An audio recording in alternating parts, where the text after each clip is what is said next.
Is there not a white knight upon a fiery steed?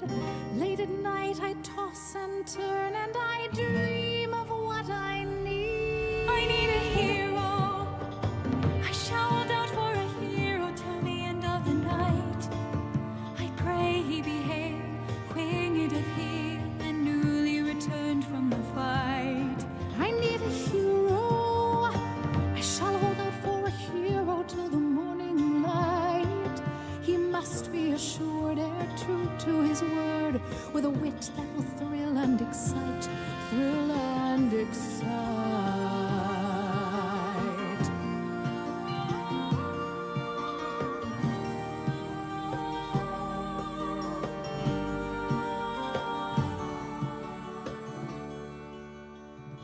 Ere long at the witching hour within my reverie, somewhere just beyond the veil, someone reacheth out for me. Racing on a courser and clad in gleaming mail, I shall answer none but he who bringeth me the grail. I need a hero. I shall hold out for a hero till the end of the night. Could I but afford my very own sword, I would not require his might. I need a hero. I shall hold out for a hero till the morning light. By God was he blessed, ere true to his quest, a man of whom Chaucer will write. Up where the dragons glide, there heaven above, out on a stormy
Y'all, real talk, I was in a panic because I couldn't figure out how to turn down my music. If you're wondering what happened, I was like, where's my music coming from? Oh, bimbo shit. Hi everybody. Y'all, I ain't even gonna play. I ain't even gonna hold you. I literally woke up 15 fucking minutes ago. Hi, Daily!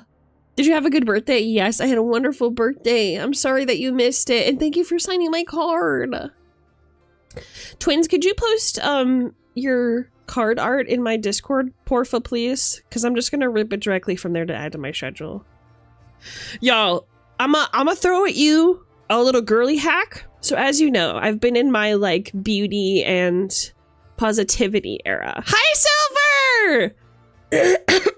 So, I've been watching like a lot of like beauty and like love gurus lately because I'm like really tapping in, you know what I'm saying? We're hail to Freya, full of grace, queen of sexualness and beautiness and loveness. And this like hairdresser who's like done hair for the stars, blah blah blah blah blah. He's talking about Blue Bottle. Hi, how you doing? Hi, Ryu. Hi, Clover. Sorry, I'll stop saying hi so loud. What was I saying? So he does like all this hair for the stars or whatever, and he was talking about how like when you have fine hair, like the best thing that you can do is not wash your hair until the 3rd day. It's so like go 3 days without washing your hair. And I was like, girl, you know my hair gonna get greasy before that. So I was like ready to swipe, right? But then he goes, you know, for fine hair girlies, I know your hair is probably gonna get greasy on day 2. Here's what y'all need to do. I'm gonna put you onto this. He's like, get your ass some dry shampoo, section your hair, and on the greasiest spots, spray that MF all up ins, and then like just shake it out with your fingers until like all the like coloration is gone. And your hair will feel like day 1 wash. And I was like, ain't no fucking way. So y'all know I got me on my got to be apple and sandalwood ass fucking dry shampoo ass. Sprayed that MF in my hair. I sprayed that MF in my hair. Smells amazing. Apple and sandalwood, y'all already know those are 2 of my scents. And shook that MF. It feels like day 1 wash. He was right. He was right. And my hair feels like full, but moisturized at the tips, which is, you know, what we're looking for. Not too greasy. So if y'all girlies that in my chat for real got fine ass hair, give it a shot. Yeah, sandalwood and apple. It's a got to be dry shampoo. Get it on Amazon. Don't go to the stores, babe. It's probably cheaper.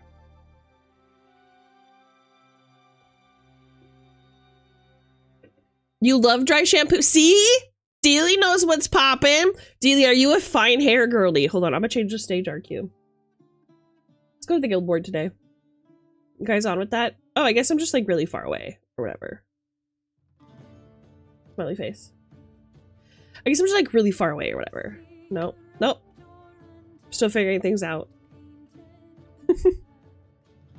Why am I so bright? Go check my filters. There we go. Summer clothes. Ow! Thank you for checking your mail. Wait, where my goddamn Minty? Thank you for the resub! Y'all, I didn't even open my V-Bridger yet. I just took my medicine as well, so if I'm kind of bouncing everywhere, you have a reason. Woke up 15 minutes ago, spray some dry shampoo up in my ass, hit go live. That's been my day thus far. And y'all already know. Oh wait, hold up. Okay, sorry. Y'all already know. I woke up and I was like, oh, today we're playing Final Fantasy again. Yeah, no, that makes sense. And then I'm looking at chat. I see Deanie's name and I'm like, kind of want to play Pokemon for real. I kind of want to play Pokemon for real. Hi, it's me. So things are kind of fucked for me, Renna. Things are kind of fucked for me, Renna. There we go. Put Thaddeus where he belongs. Ow! I guess with Esme being a bunny girl using this shampoo, no one will ever harm a hair on her head. I know, poor joke. I'm working. It wasn't bad. It wasn't that bad. It wasn't that bad. Come on, it wasn't that bad. Anyways, guys, don't forget Freya's Auto Soul Goddess of War. Oh, I haven't forgotten. I have not forgotten. So, like, this was my issue with coming up with the schedule, right? Because I'm so, like, flitting to and fro type spirit that I'm like, oh, no, I'm definitely going to want to still be playing Final Fantasy XIV on stream. And then we get to the day and I'm like, I don't want to do it anymore. I kind of just want to play Pokemon for real. Oh, it says I'm playing Minecraft, but I'm not. I'm at work. I forgot. Okay, I was gonna tell your boss, but now I won't. I'll keep it a secret. I'll keep it a secret. You see me, you think Pokemon. I'm fine with this. You know what I want to do? You know what I want to do? Is I want to... Oh. Hi! Look who's here! Oh! Try again, Baba. Good job! Welcome back. He just went outside. Hi, how did it go? Oh, got some big huffs in ya, brother. Oh, can you guys hear him huffing and puffing? Got some huffs in ya. Okay, go through. Yeah, bump the mic. Ow. Nut. Yeah, Nut's the name of this dog. He's my familiar. I do have a new Pokemon joke for you, Oh? Esme, but I don't know if you're ready for it. Das dann da Andy Satidalhod.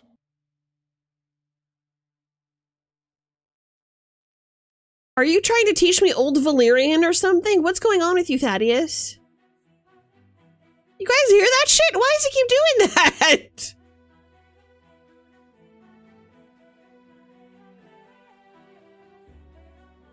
Vermitos. Vermitos netiri. Vermitos netiri. I know! What's up? What's going on? That was so crazy. I know, and it's only ever you. Pyro, that's so crazy. Yeah, Thaddeus, okay, so I forgot that this is your first time here. So, well, not your first time here, but you know what I mean. You're new. So Thaddeus is that guy over there. He is a black dragon in disguised as a magpie. He's also known as the Lord of Magpies. He controls all of the magpies in the world, and orders them around. He's lazy. He used to be chaotic evil. Now he just kind of hangs out. I don't know why he's here. I don't know why he chose to hang out with me, but he's cool. Everything's cool. Usually he looks like this.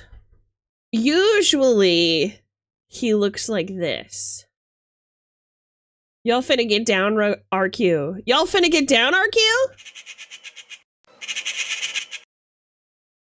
Usually he looks like this.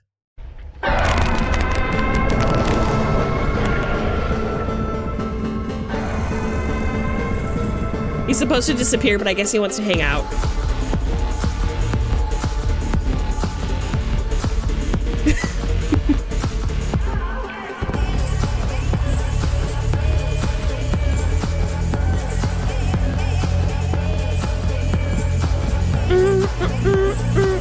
Okay, go through. Bump the mic!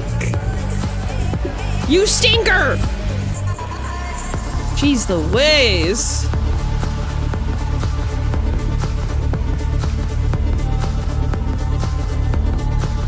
He is dancing! This is terrifying. Yeah. Vermitor.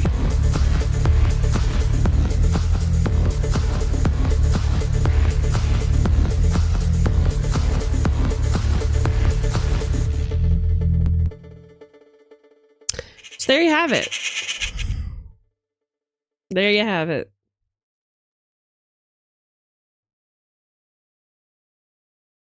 Vermitos neteri.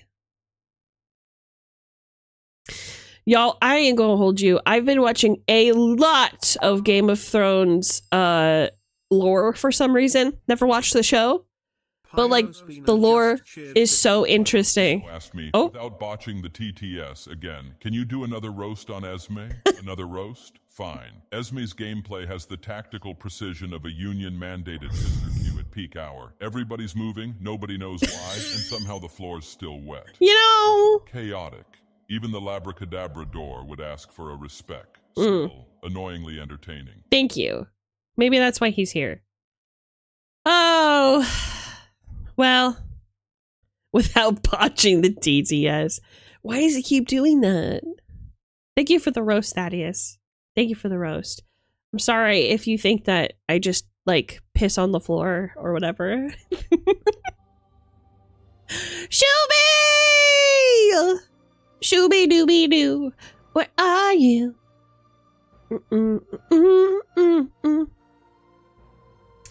So yeah, I don't know. Today, I could play Final Fantasy or we could do something Pokemon related, but I don't have anything prepared. And Dealey was like, just come up with like a goal. And I'm like, I don't want to do that. I don't want to do that. You know what? Okay, so here's what I want. I want a true survival experience. I want to, like, have a Pokemon and then be forced to survive in harsh conditions. You know what I'm saying? With that Pokemon and, like, build our relationship together. But the Pokemon in Cobblemon don't, like, attack you or anything, so it doesn't really work that way. Playing War Thunder makes me want to commit tax fraud. That's normal for you, Freeboo. Good to see you again, my darling. It's been so long. You missed the entire slime era, didn't you, bud? Oh my god, you guys, for those of you who don't know, Freeboo is on YouTube chat. Freeboo, you're 18 now, right?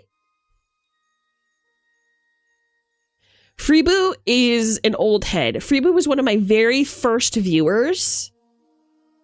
Back when I was Star Bunny Hee Hee.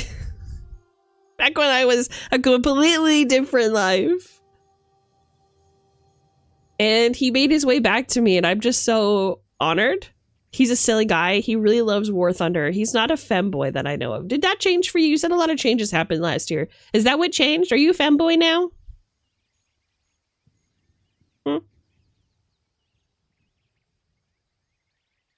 Did you transition? Hit me up. Nah, not yet. All right. Only a matter of time. Right. Esme, let's try another Pokemon joke. What did Slugma say when someone stole his car? Where did Magcar go? That's not bad. That's not bad. And look, he didn't start speaking Old Valyrian to me, which is nice. With mobs on. Ooh. Ooh. I don't know. What do you guys think? What would you rather watch? Ow! That hit me up. Well, I'm trying to see something. I'm trying to see what's up. I did grow my hair, but I'm not a femboy. As I mentioned previously, it's only a matter of time. It's only a matter of time. I'm sure you'll be back. I'm sure you'll be back. Ow! Thank you for checking your mail. They banned using femboy and anything related to it in War Thunder? Kind of feels antagonistic towards their main audience, but feels a little antagonistic towards their main audience, but is we always trying to see something. It's true. Why, you do not want me to be myself? I get all these comments on my birthday card. Oh, you know, you're so bold and cool, and like you're just so purely yourself. And today you're like, bitch is always trying to see something. I mean, it's true, but like, that's part of my personality, I guess. I'm always trying to see something. I don't know. What do you guys think? What do you guys think? Should we do more Final Fantasy and you guys can see more of the story? Or should I, like, figure something out with Pokemon? What would I even do? I think that's what I need to figure out first. If I did Pokemon, what would I do? I would...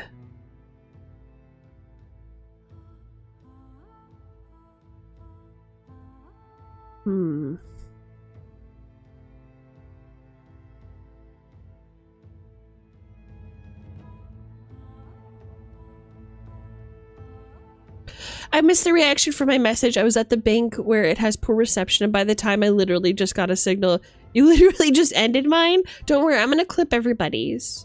I haven't had a chance to. Last night I struggled to sleep, so I just played more Final Fantasy until I felt EP again. But I'm gonna clip it, don't worry, you'll see it. Or you can just go through the VOD yourself if you're feeling eager. I have 1409 hours on that hellhole of a game. Yeah, no, we been new, Freeboo. We been new.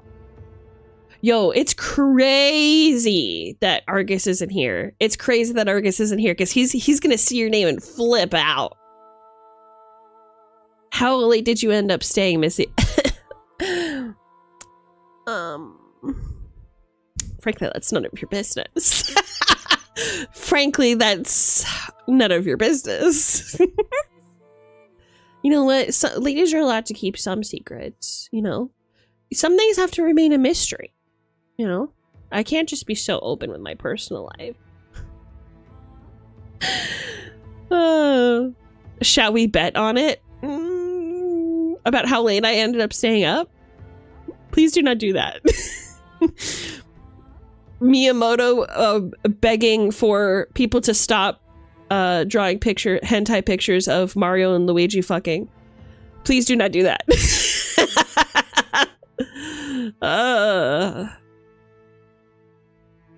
Also, to be honest, I don't even remember. I just kind of stayed up until the demon stopped. You know? I mean, I know what time it was at minimum. True. What people were drawing what? You didn't hear about this? Yeah, so years ago, Miyamoto of Nintendo fame put up a tweet that said, okay, I'm gonna just show you. I'm gonna just show you for real. I always quote that. Please do not do that. It's very funny. Okay, hold on. I'm gonna find it for y'all. Miyamoto. Please do not do that.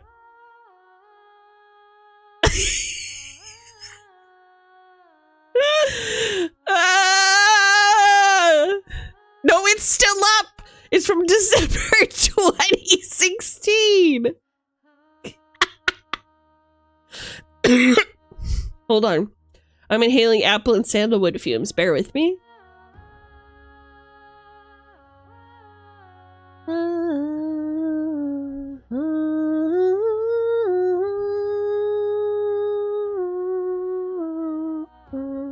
Check it. Saw a picture of Mario and Luigi kissing one another online. Please do not do that. Please do not do that. Please do not do that.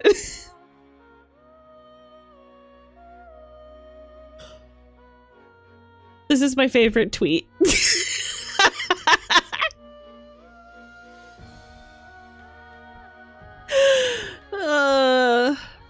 This is good shit. Ow! Thank you for checking your mail. Thank you for checking your mail. Saw a picture of Mario and Luigi kissing one another. Please do not do that. I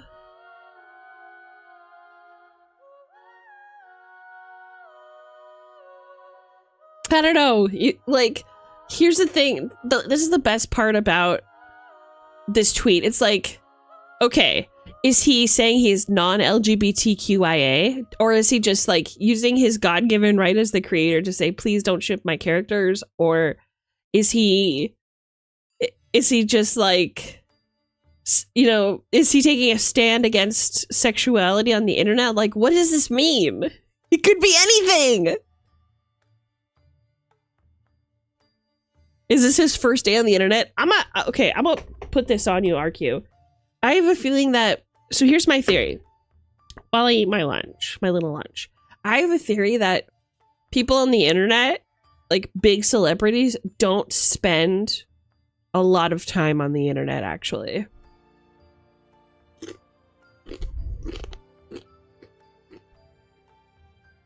Oh, yeah, there's another one. He's just not incest, right? No one knows what he meant by this.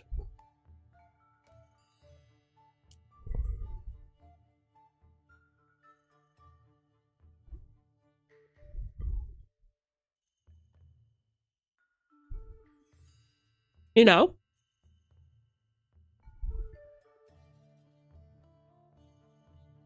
I love you, Miyamoto. Please do not do that.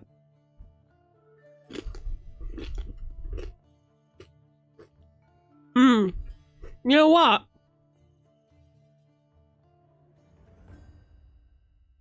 He's also old. And that's the thing, right?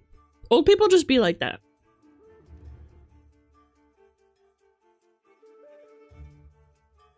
Like, imagine starting a war off of this tweet and nobody knows what you meant.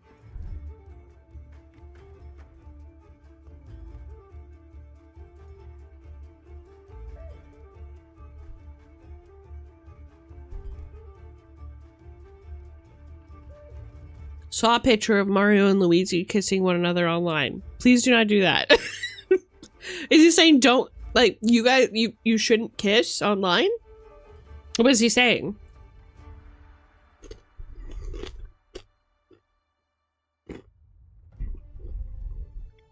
That or he's like mean prefers Yuri. You're in the right place, brother.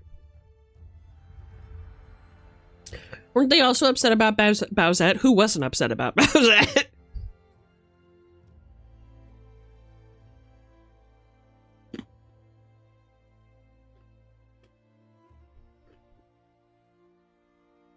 Be mortified by what people do with the twin cherry? What's a twin cherry?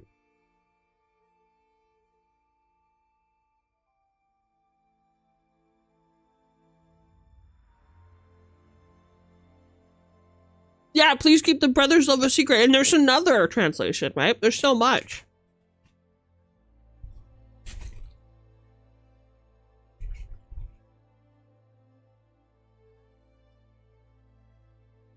She's fanning? Is she really?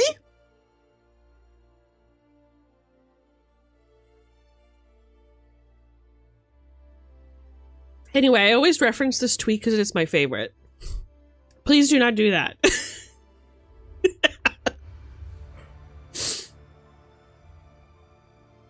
I know this is like lame VTuber behavior, but IDK for real? While I eat, because I woke up late because of my own troubled past, I'm gonna put on TikTok for y'all. We're gonna look at TikToks together and I'll just commentate. Oop. This one.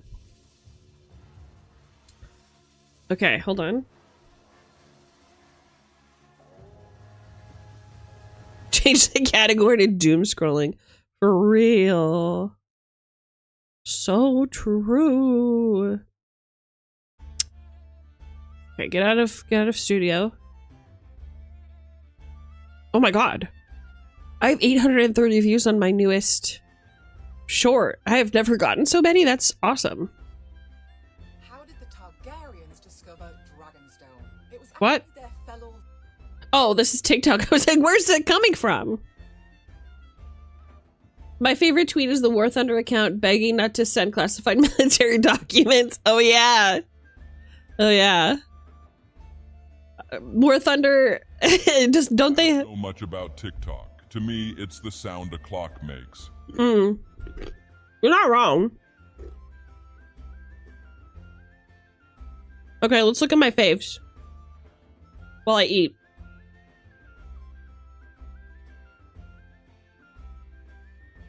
And I'll just make y'all chuckle while I eat. Let me just do one of these bad boys. All right.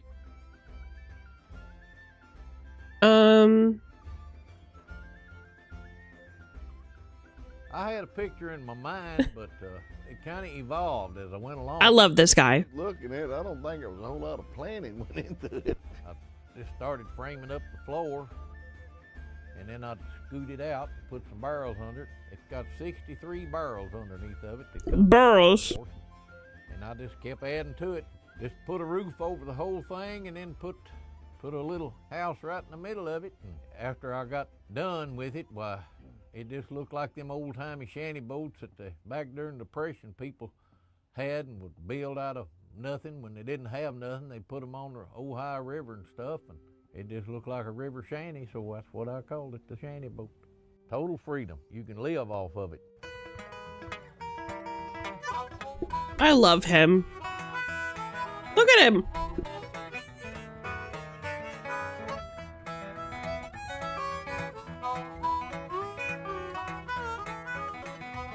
Y'all, it don't get more southern than this. You take right here right now. We're going down this river with, like we ain't got a worry in the world. We got everything we need. If I had one thing to say, that would be it. It's pretty much stress-free.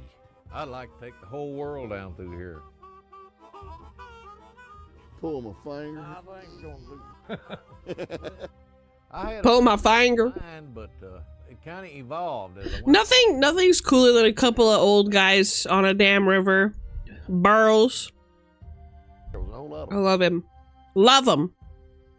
There's a movie scene where a voluptuous, busty, pillowy Oh, woman is okay. affectionate with a reluctant and This is so true. She is blissfully leading. I'm gonna restart this one. This is so true, though. Pay attention. There's a movie scene where a voluptuous, busty, pillowy woman is overly affectionate with a reluctant and much smaller man on a dance floor, where she is blissfully leading the dance and smothering him into her bosom while he pines to get away. Last week, I asked if anyone could figure out what movie this scene is from that I remember in my head, describing the dynamic as Busty Chicken and Tiny Mouse Man. Alternate title, Big Lady Won't Stop Kissing Me. And the answer is that there are so many Busty Chicken and Tiny Mouse Man out there. Despite now having an entire spreadsheet in front of me, none of these have been the one that I swear exists. These are some of the more classic and then more niche examples. We're gonna go through them in hopes that it gets the gears turning in your head, and hopefully someone will figure out the one. Miss Piggy and Kermit, Mr. and Mrs. Turnblad from Hairspray, Alice in Wonderland, the Queen and King of Hearts, Lady Cluck from Robin Hood, anyone from Rockadoodle, obviously, Sophie from Anastasia. But Jasmine's dad is also a Busty Chicken, and so is Trisha Paytas. It's the balance of feistiness, warmth, affection with an overbearing component. Busty Chicken is a shape, and more importantly, it's how you carry yourself, externally and internally. And when you bring a Tiny Mouse Man into the picture, this could be Ursula from Little Mermaid, specifically when Poseidon is a tiny shrimp. And then niching down, it's Moulin Rouge, Ziedler, and the Duke, specifically this song. And Ever After, when the sobbing Spanish princess runs off the altar and covers her little man in kisses. That is extremely Busty Chicken Tiny Mouse Man. And I personally think the headmistress's sister, a little princess named Amelia, is the embodiment of all things Busty Chicken, especially when regarding the aforementioned criteria of qualities, not just shape. When the soft and kind-hearted Amelia drops herself out the window onto her beloved milkman, that is Busty Chicken Tiny Mouse Man. So we're seeing this dynamic again and again. But where's the scene where a reluctant Tiny Mouse Man is being specifically smothered into the bosom of an overly affectionate Busty Chicken? Well, that's the Black Cauldron, Sword in the Stone, Madam Mim or the Squirrels, and surprisingly, the Polar Bear and Goose in Balto.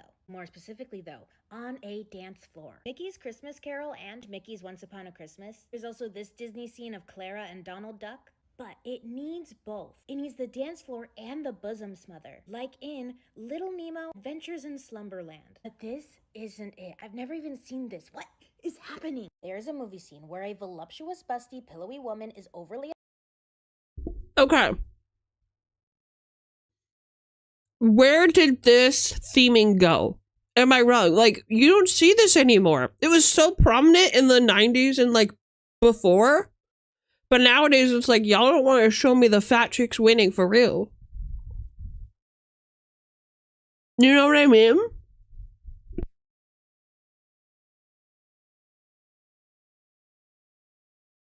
Let the fat girls win.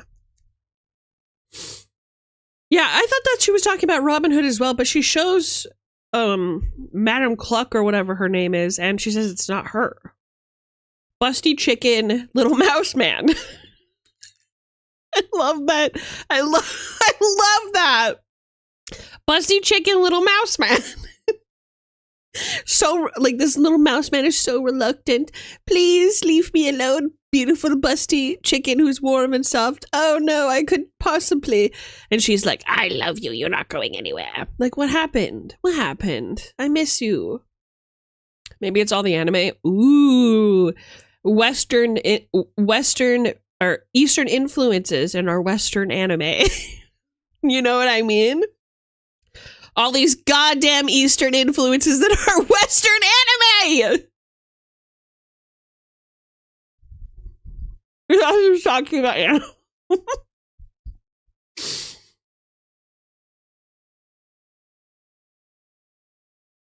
The closest example I can think of that's somewhat modern is Melman and Gloria from Madagascar. And I'm not saying I hate all orcs or something. Okay. I saw this literally this morning and I wanted to show you. This is like if D&D was the world. This is what their TikTok would be like. I'm just saying there's a pattern. Wait, what the fuck? You know what, man? Yeah, we do eat kobolds, all right? That's just what we do in the swamps. And I'm sorry that you city folk can't handle it, but... Right, this next question comes from DrowLover249, who says, is it wrong to eat an aarakocra? And listen, I'll be honest, I don't think it is. No, I don't think it's wrong at all. Yeah, I mean, they're listen, lovely, right? wonderful Salt, people, pepper, I'm fried sure, like, but I mean- a man gets hungry. Have you been the victim of an adventuring party's collateral damage? Have you been hit with fireball because you dared selling your goods at full price? Have you been kidnapped just because your name rhymed? Listen, they're wonderful And, you know, friends. you're made out of chicken Even nuggets. better meals. You know, my cousin's an aarakocra, so I'll be honest, I feel a little bit of offense at the way we're talking about this. I think it's true with Dan. You've probably heard the allegations against me by now, so I just want to clear a few things up. That deer told me that it was another druid, okay? I had no idea that it wasn't sentient. What the fuck? Okay. No, Not I with wanna you. hear You're you not say like the that shit others. again. You said No, that there's that's a not, pattern of what? That's not. What's the You're pattern? cooling in at home. not This me. is What's wrong with no, one of the Dan. good ones? This is a funny joke. I just wanted to bring attention to this comment in chat. Drow Lover is that fad. You know, honestly, target him. Nuke him from orbit. That is a carpet bomb directly to his personal address. Love that comment. I'm just going to go ahead and pin that. Not that the oh ho ho didn't do it for me earlier, but I just really like that comment. I'm going to start a new trend where if I really like your comment, I'm just going to fucking pin it so everybody gets to enjoy it. Anyway, let's continue. They like you left. And I'm not saying I hate all orcs or something. I'm just saying there's a pattern. So there's that. I wanna try. I liked this one. Unknown reasons, by the way. Not really sure why I liked these ones so much. There's something about these two, I guess they're dogs or whatever, that just like really gets my engine going. I just want you guys to enjoy them. Like, how do I do that? Like, What does a white bitch sound like? like you. Whoa! Whoa!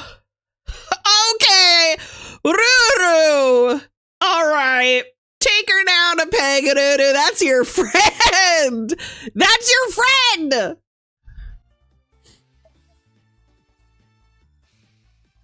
I'm a dog. So, like, if you listen really close, you can hear Nana snickering. Watch. The truth is that one. I wanna try. I wanna come off like a white bitch. Okay. Like, how do I do that? Like What does a white bitch sound like? you. Did you hear it? Did you hear it? I'm a dog. I'm a dog. Yeah. I am a dog. I'm not saying that you are a white bitch, but you sound. You did say that. That's exactly what you said. Hi, Nya. Hey, Nya, is it possible for you to post your beautiful art in my Discord section, art section? It would mean a lot to me, if you don't mind. Okay, I'm just gonna start this one off by saying, bros, okay, what happened to brotherhood? What happened to togetherness? Okay? This TikTok is aiming to target those questions. So we're gonna start from scratch.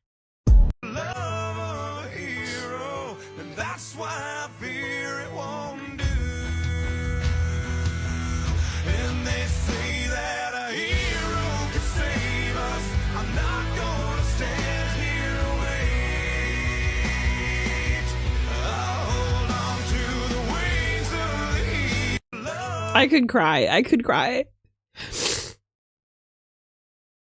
It just makes me really emotional. I just really like seeing. You don't see an art section.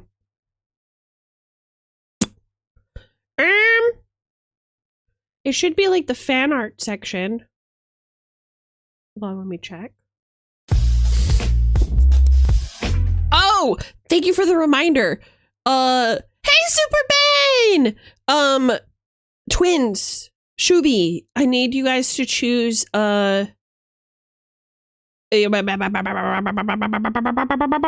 Manti, too. I think. I'll have to check again. Y'all, from yesterday, oh my god, my brain. Think, Bard! Think, use your brains! Pick out a sound alert or a Tangia for me, please. I'll send you a message as a reminder. Okay, so the art section is called, if you scroll all the way to the bottom, it's under the Artisan's Nook. Make sure that you have the permissions and choose your role. Yeah. I think so, Manti. I think so. I'll check. We're just gonna watch this one more time.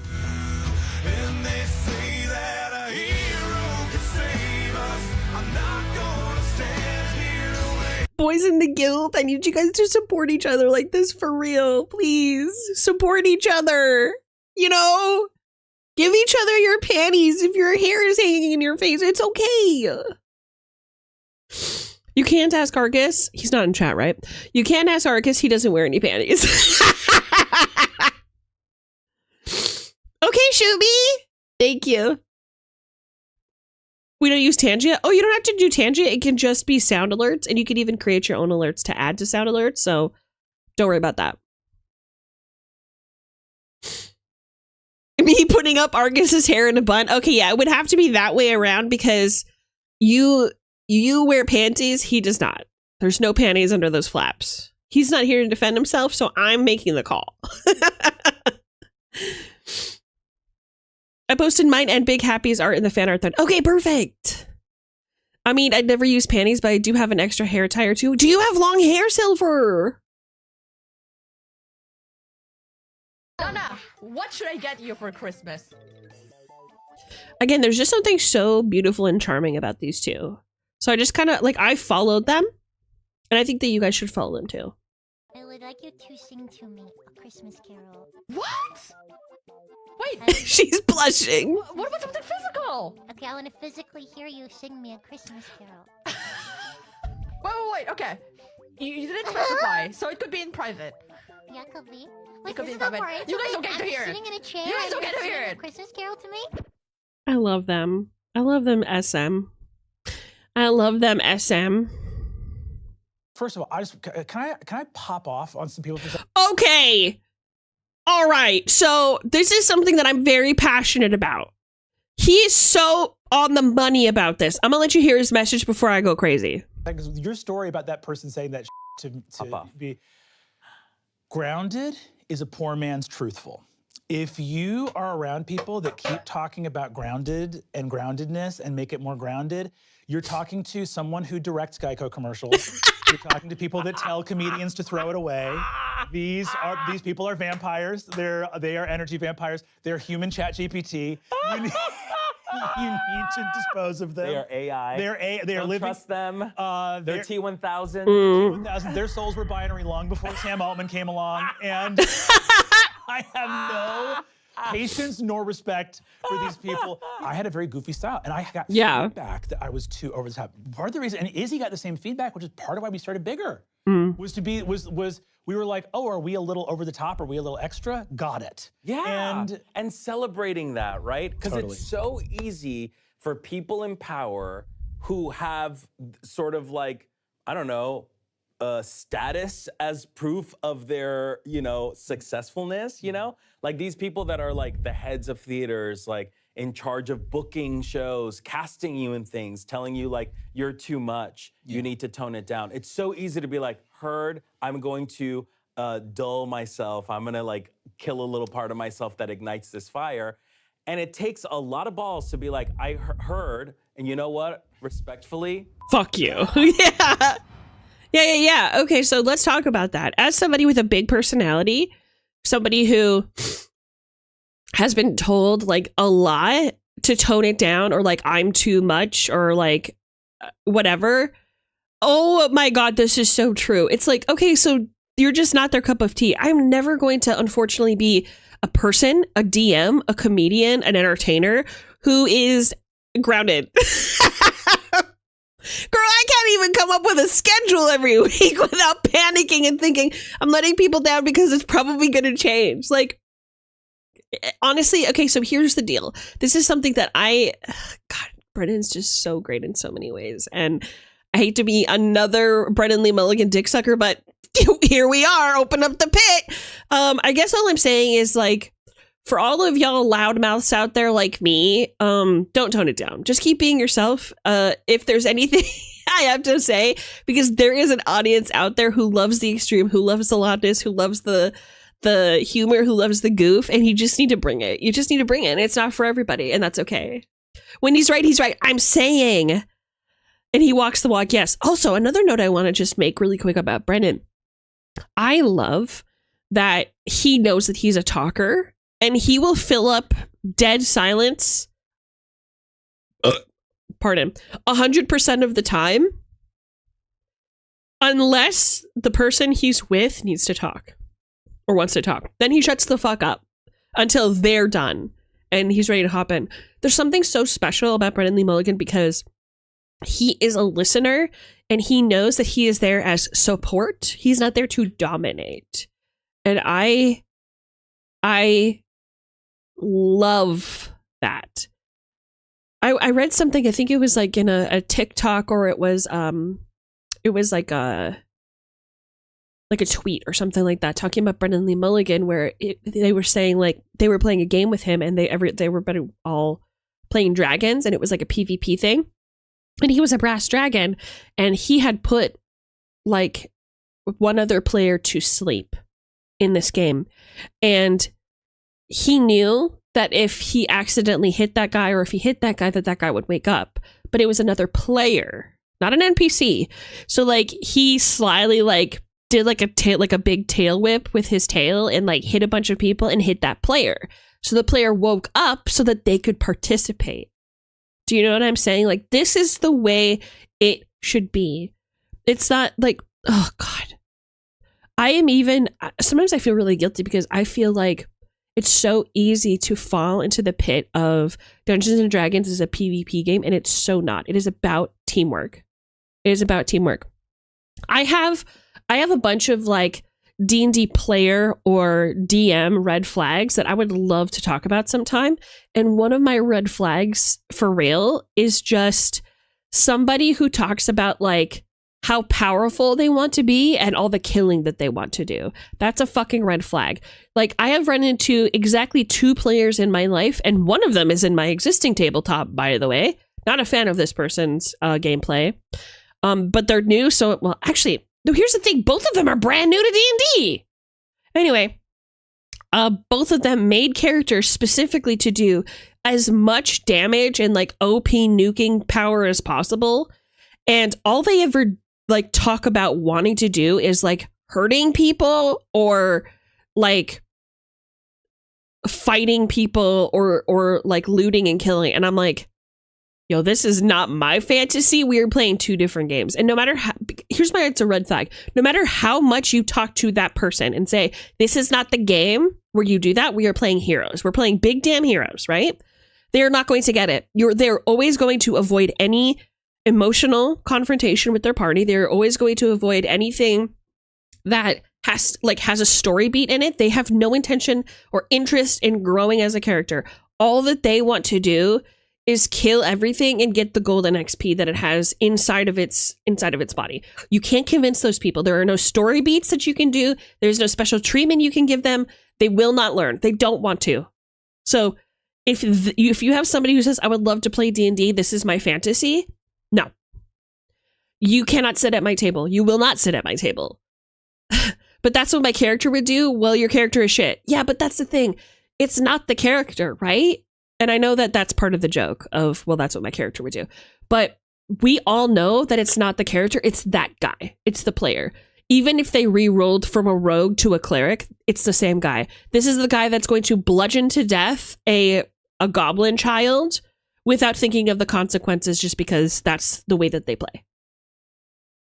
Do you know what I'm saying? Such a red flag.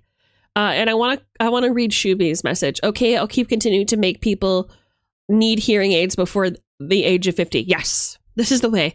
If this is the way that you are, there is nothing wrong with that. There's nothing wrong with that. Be loud, be expressive. There are people out there who want to hear your voice. There's so much quiet and self-regulation in the world where people say, oh, if I'm myself or if I say these things, I'm going to be judged or ridiculed. Sometimes those people are right. If you have a lot of racist or like bad thoughts in your head, no, you should keep those to yourself. I agree 100%. But if you're just worried that people aren't going to like you because you have a presence, don't you dare shut the fuck up. Don't you dare shut the fuck up. You keep going. You keep being loud. You keep being in your face. You keep being friendly. You keep being too much. Because their too much is somebody's perfect amount. Or not enough. Have you guys ever had a group of like loud motherfuckers get into the same room together and just hear the joy coming out of that room? They're not trying to overpower each other. They're all trying to make each other laugh. And it's just like, you kind of want to be in the middle of that like cacophonous, like rancor, right? That's how it feels. So we need people like that in this world. I accidentally built a broken character because I'm playing Wildfire Druid and Monk multiclass. I have thoughts about that. I don't think that that is a broken character. I think that you need to have reasons why you build your character in a broken way, and then it's okay. But if you just go, I leveled up, I think I'll be a monk this time for this level, I don't think that that's good enough. I don't think that's good enough. But you guys have heard me talk about that. Yeah, I had a group where it was mostly only interested in combat, and it made the whole experience for me and the DM really sour. Yeah, that's the thing. Some DMs are just so desperate to get a group together, any group of people who want to get together for any limited amount of time, that they will make compromises for who is sitting at their table. It's not worth it. It's not worth it. Don't do it. Also, howdy, Sparrow. The only way I could make our players interested in my D&D sessions was creating rivals, plot points, stalkers, and special episodes around each character. Ouch. Well, you've heard me talk at length about the people who sat at your fucking table, so you should think about DMing again, Jazzy. Have you ever thought about that? I'd sit at your table if you'd let me, if you'd have me. Life is too short to pretend to be someone you're not. This is the way. Thank you, Manti. And making mini games with the story and shoving sticky notes instead of just telling them stuff. So much work. Yeah, no kidding. That just reads as your players had absolutely no interest in telling a story. They want you to entertain them. And because as a DM, you're naturally a people pleaser. Trust me, I know. That's what you feel like your job is, that you just have to give the players everything they want so they keep showing up every week. It's not your job. It's their job to find something that they enjoy. It's your job to make those opportunities available to them. That's it. Now, this is where things go wrong, I feel, for a lot of dungeon masters. I'm going to put the music back on because I'm just yapping at this point. Right? A lot of dungeon masters fall into a different category of, it's not my job to entertain you. And so they don't try to do anything to help you personalize the game. I have absolutely experienced many, sometimes close friends, dungeon masters who have fallen into this category. It's something that I like to call dungeon master fatigue. What it means is they want to play a game or they want to tell a story with friends, but they don't actually have any interest in letting their friends have fun. They just want to tell their story how they want to tell it, and they put the pressure on the players to create something of interest or to customize the experience. That's not the way that it should be. There needs to be a perfect balance. It should be like, well, first of all, you need to read your character backstories, right? DMs, come on. This is a sure sign that somebody has DM fatigue if they have no idea what their character backstories at their table are, and they don't care. That's number one. If you see that happening, run the other direction, because you can't talk to them. They won't listen. They know that it's their job to read the backstory. If they're not doing that shit already, there's nothing you can tell them. Just go. But you, hold on, I'm just trying to make this down just a little bit. But they like railroading a story is fine, right? Obviously there's something to be said about like let the players, you know, play your game and like create new experiences. Obviously, and I could go into that for another thing, but read your character's backstory and find things within that backstory that can create moments that they can bounce off of, and let the characters decide if they want to interact with those things. Okay? Because that's two layered, right? It does a couple of things for you. Number one, it shows your character that you listen to them and that you care about their character that they have spent time living in. And number two, and this is just kind of like a meta thing, it kind of protects you as a DM a little bit from a player who may be like aggressive and who believes that the story should revolve around them, or feels like they haven't gotten enough attention and just haven't like grabbed onto the strings that you've shown them. Like, sometimes a player will talk to you about not enjoying the experience of your game and you haven't done anything wrong. It's just because that player has problems or is going through something, or and people don't like to talk about this, but people have personal lives, y'all. Sometimes people feel like a game isn't personalized enough to them, and the reality is that they just haven't picked up on any of the strings that you've given them as a DM, and that's on them. But that is what it gives you. It goes from, well, I don't feel like I'm having any fun in this story. I don't feel like... Okay, here's something that happened to me. I went over to a player and I went, hey, I feel like, you know, you've been less connected with the game. You haven't been role playing as much. You've been really quiet at the table. What's going on? And my player went, oh, I just don't feel like I'm like connecting with the story at all. Like, I'm not like super interested in any of the NPCs that I've met so far. I'm not interested. And I go, okay, well, this is what you told me about your character. And here are the things that I have tried to kind of put on the table for you to grab onto from your backstory that you haven't really investigated yet. That diffuses the entire blame game situation. Because they go, oh my God, yeah, you did. I'm so sorry. Why didn't I do that? And then you can kind of get to the root of the issue, which is they are probably distracted by something else going on in their life. And that's just the way it is. Now, that isn't a foolproof thing.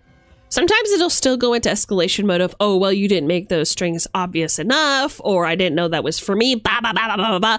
That's a story for another time. But the point is, you did your due diligence,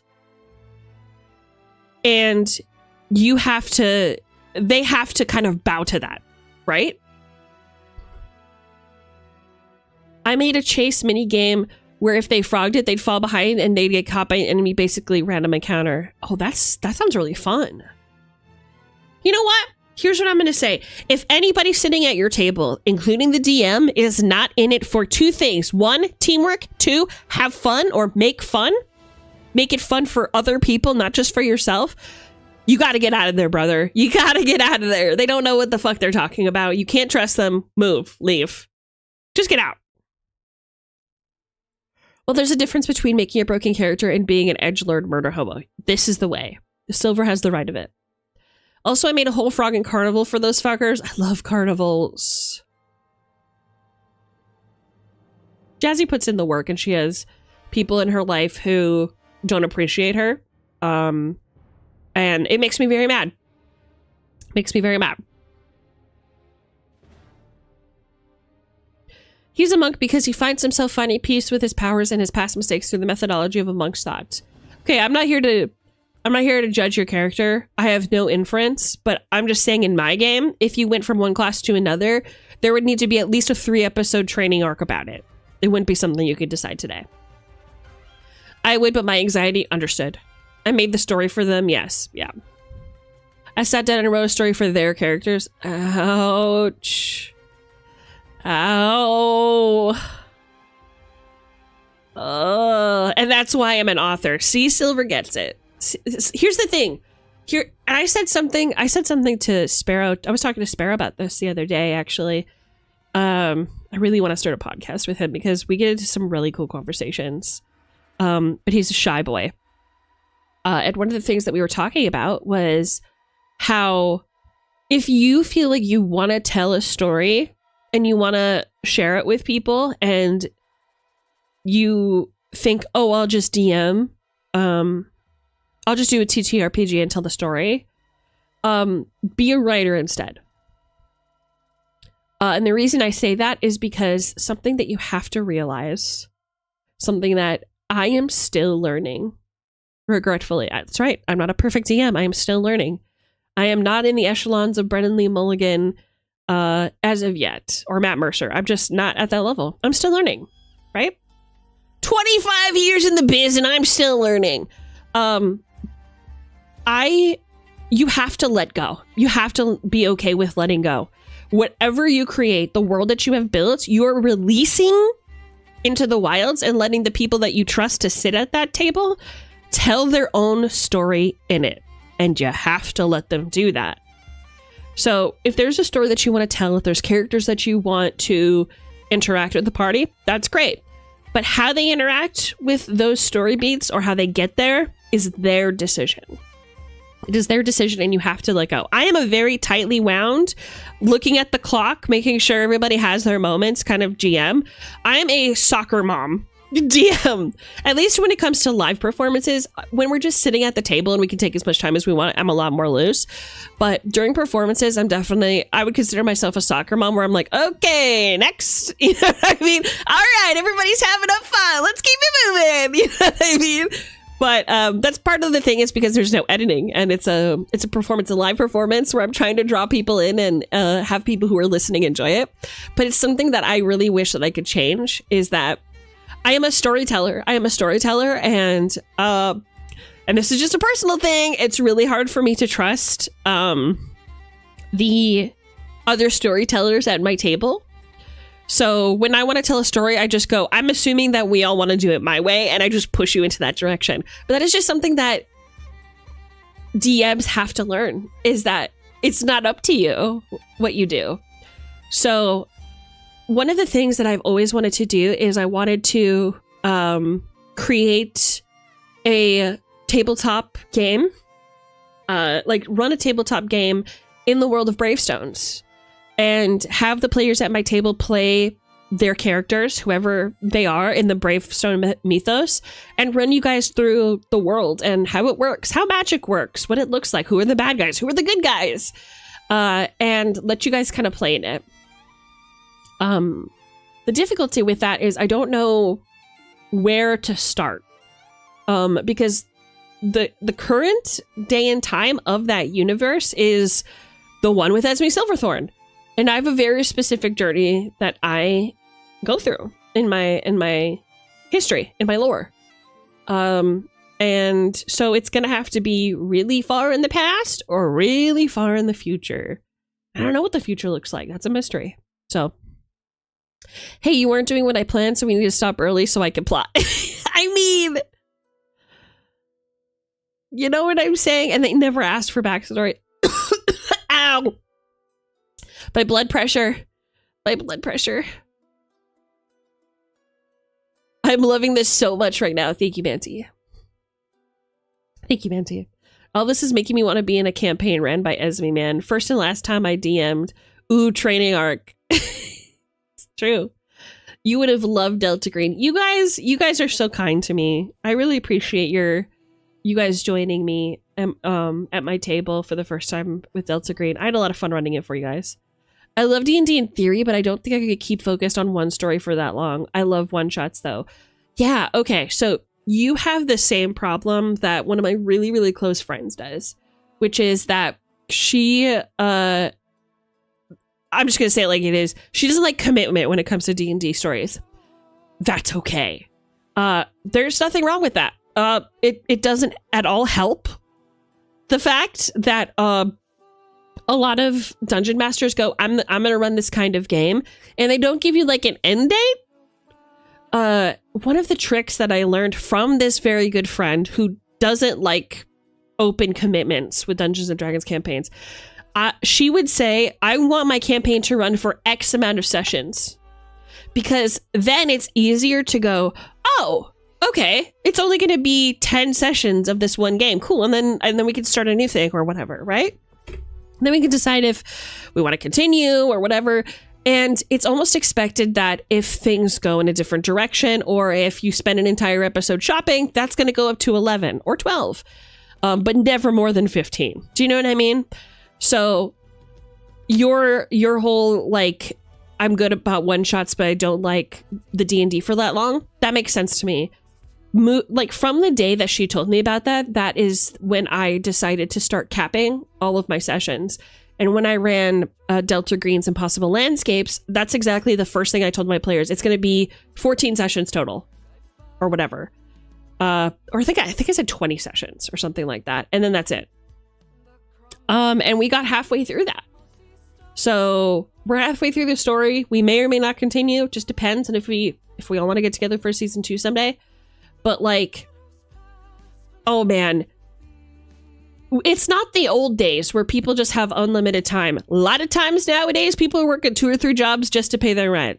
So having an open entry and exit is very helpful for people in this generation, I found. If you go to people and thinking, yeah, I'm thinking maybe 5 or 6 sessions, they're not thinking, oh, this is 6 years of my life. I'm going to have to play this same character. They're thinking, oh, it's only 6 sessions once a week. I could do that, you know?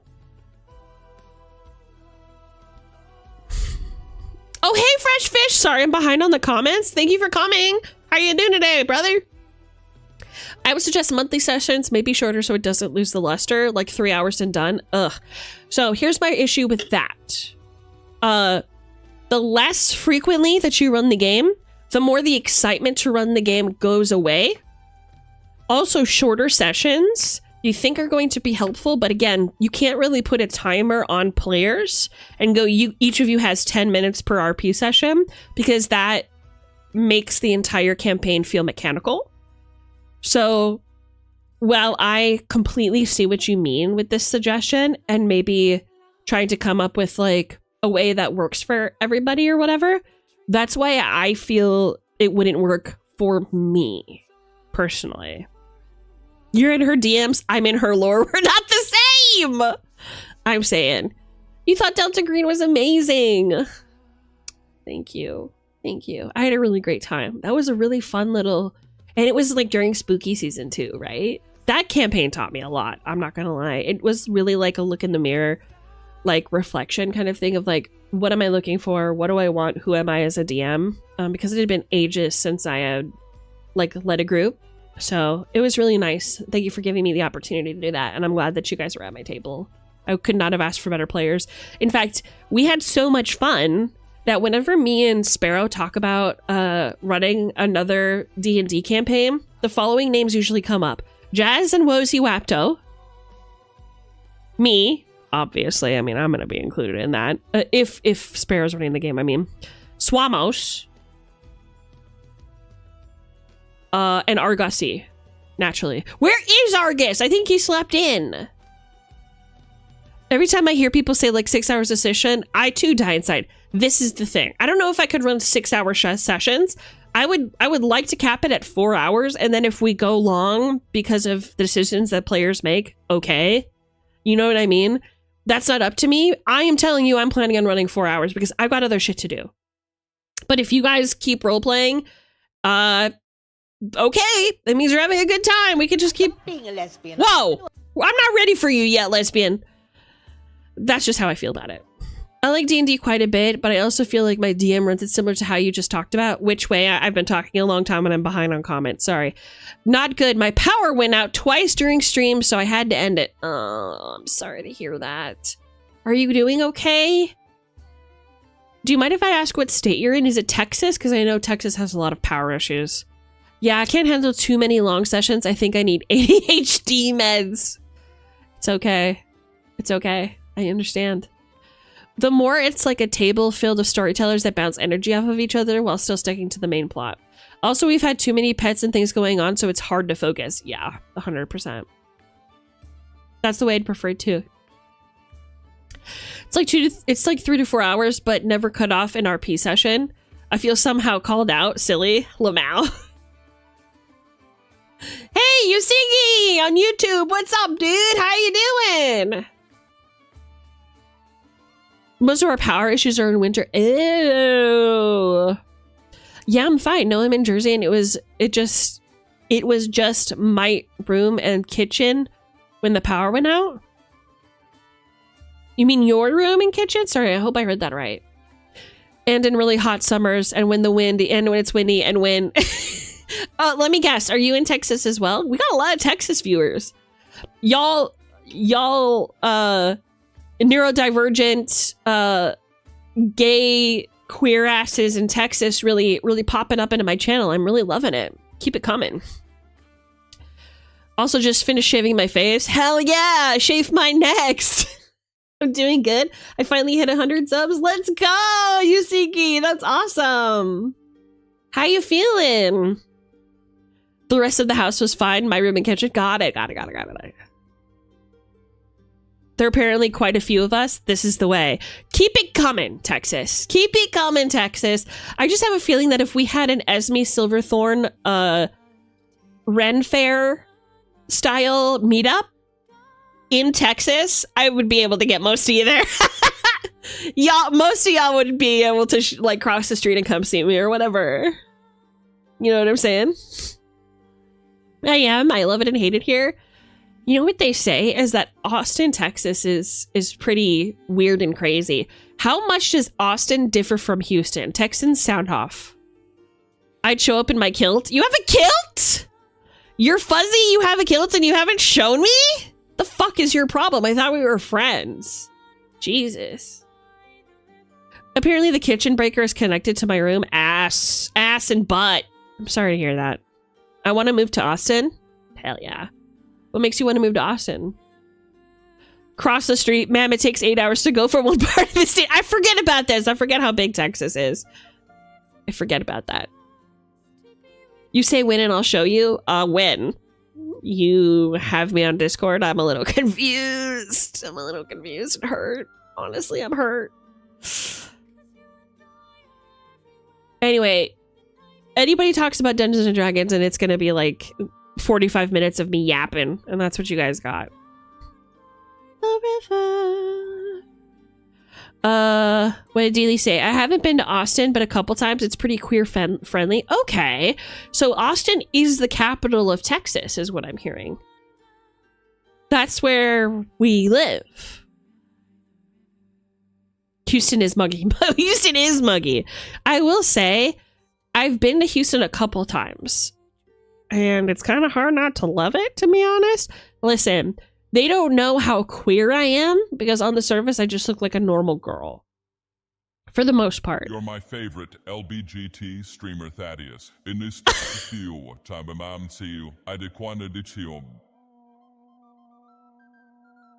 Thaddeus, what's up with the old Valerian? I don't know what you're saying. I am neither gay nor bi or trans, but maybe you should direct that love to Esme. Thaddeus, is everything okay? I wonder if there's something in his brain. Might have to do something about that. Anyway, what I was going to say about Houston is, here's something that I love that I hope never changes. Love that Houston has a steakhouse on every corner. Love that I can ride my horse to that steakhouse, park my horse, get a steak, the biggest steak you've ever seen, that was bred and slaughtered in Texas, eat it, get on my horse and go home. I love that I can own a gun. I love that I can be a cowboy. And that's it.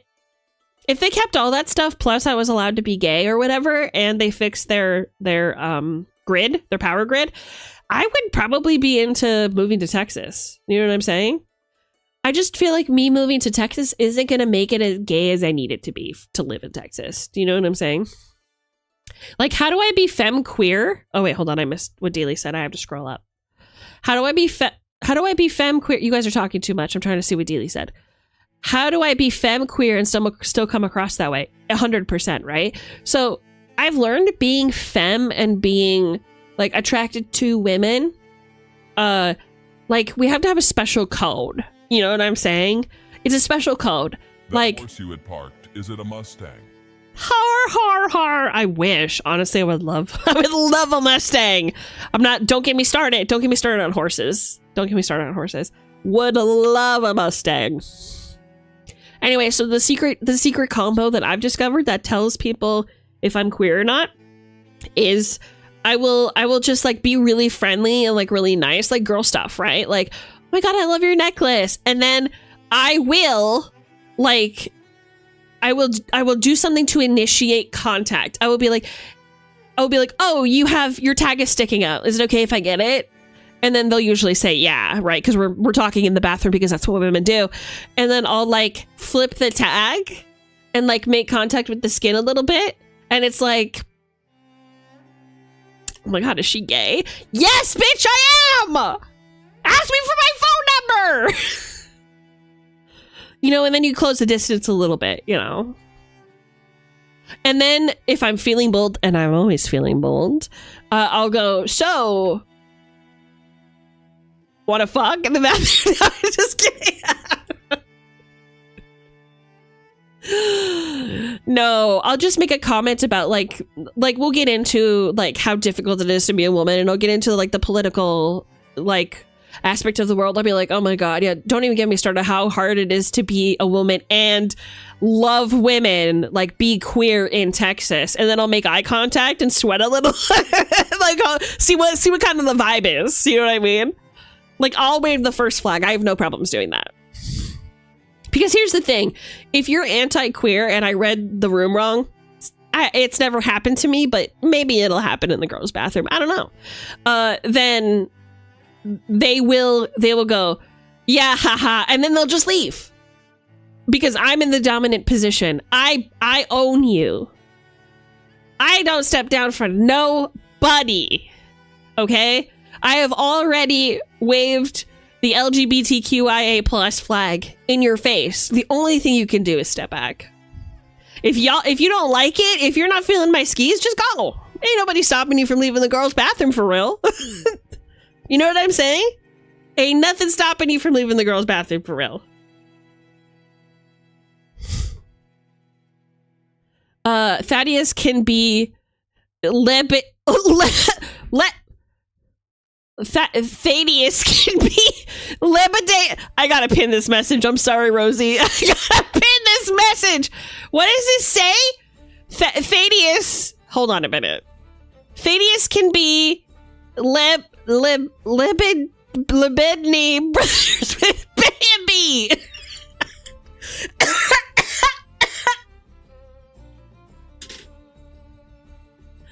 I'm dead.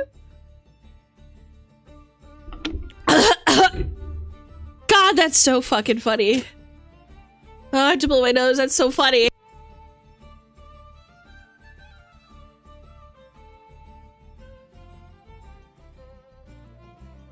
Ah, that made me cry a little. That was good.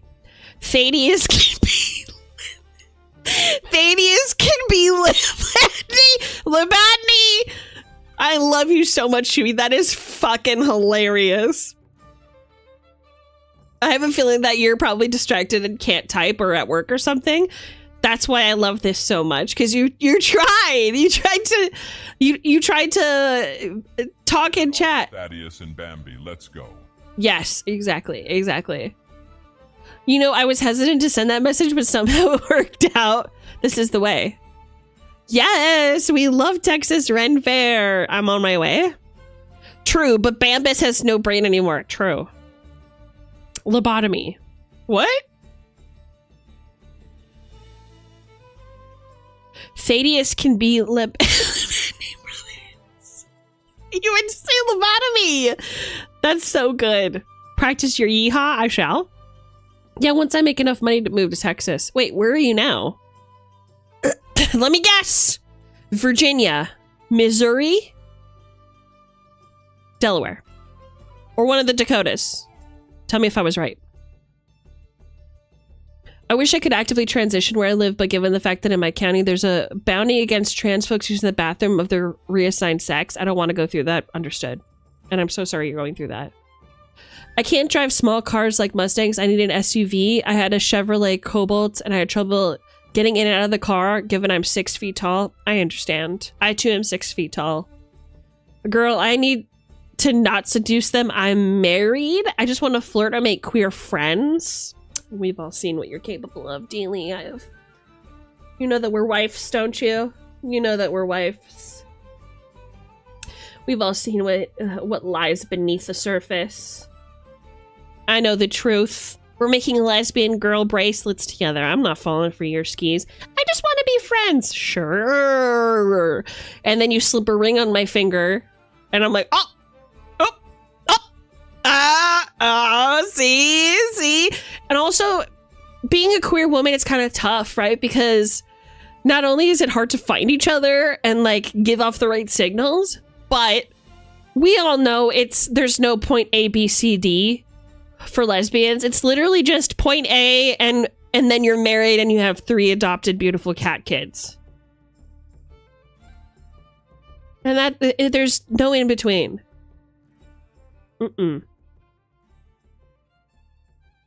So leave my shirt tag flipped out then? You're not a lesbian! It doesn't work for you! My couch remains open. Very sweet, Dealey.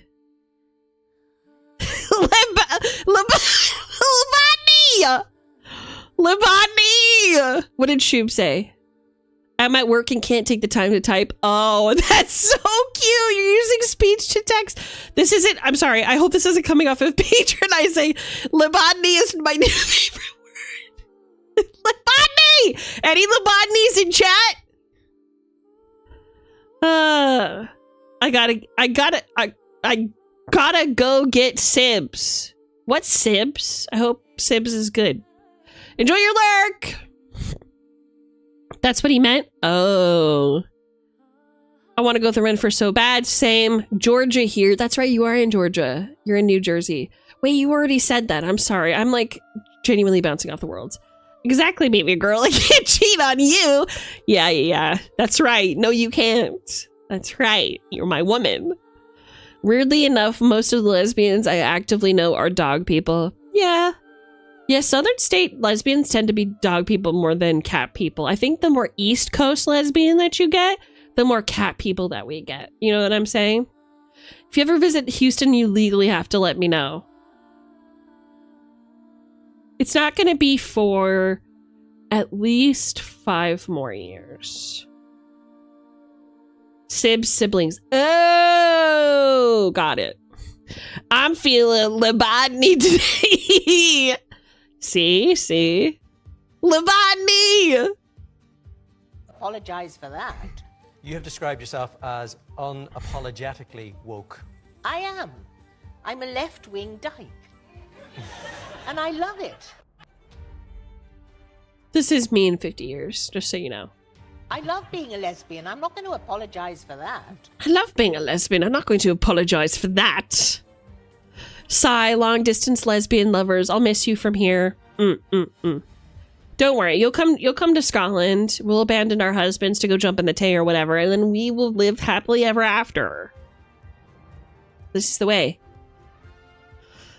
I can be patient. We have an open room for Esme if she ever comes to the West Coast. I'm not going to put that on you. I'm not going to put that on you. It's so stressful to have like guests outside of your family live with you. And I'm not just talking to you. I mean you in the generalized term. It's stressful for me too, baby girl. When I have people come to my house, I'm like, no. I feel like Shoobs isn't going to be able to live down Labani. No. Unless Shooby doesn't like it, then I'll shut the fuck up. Obviously, I would never want Shooby to ever feel uncomfortable, but it was beautiful and it made me laugh a lot. It was very cute. No, you'd be a great guest. Yeah, I would sleep outside in a hole that you dug for me. Then I would be happy that I was being a good guest. You know? Anyway, let's move on. I am the Prince Regent, not a dog to be called to heel. Oh, okay, so this is me on my game of... What's this look that he's giving? Is he looking at his nose with one of his eyes? Oh man, the jaw structure on this guy. Love it. So I've been on my Game of Thrones skis. I've never watched the show. I don't know anything about it. But I've been watching a lot of Game of Thrones lore because I'm a lore head. And anytime someone goes, would you like some tasty lore? I go, yes, please. I'm pretty sure the twins would love to have you over. I know. I'm so anxious about being a burden to other people. We do have a shed. Okay, I'll stay in your shed happily. Honest Abe would keep you warm. Abraham. I think it's hilarious. I'm okay with it only because you knew exactly why it came out that way, because I'm at work. Okay. Okay. Love Thrones, it's so good. Is it? Okay. People have said mixed things. Like, it's good, don't get too attached, they fuck it up at the end. And also it's life-changing. So I'm like, I don't know what to do. Lore for the Lord God. Exactly. Any lore? Long before any man had reason to doubt her innocence, the question of selecting a... Once again, I want my Game of Thrones skis. We're just gonna move. We're gonna keep it pushing.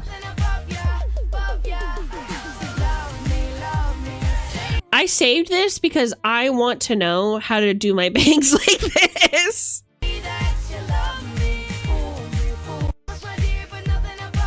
Okay. I'm like, the K-pop boys and girlies, they know what's up. How do you do your bangs like that? And this is how they do it. Libodny unironically sounds like something Nana would say. Shubi's colors are showing. Yes. Yes.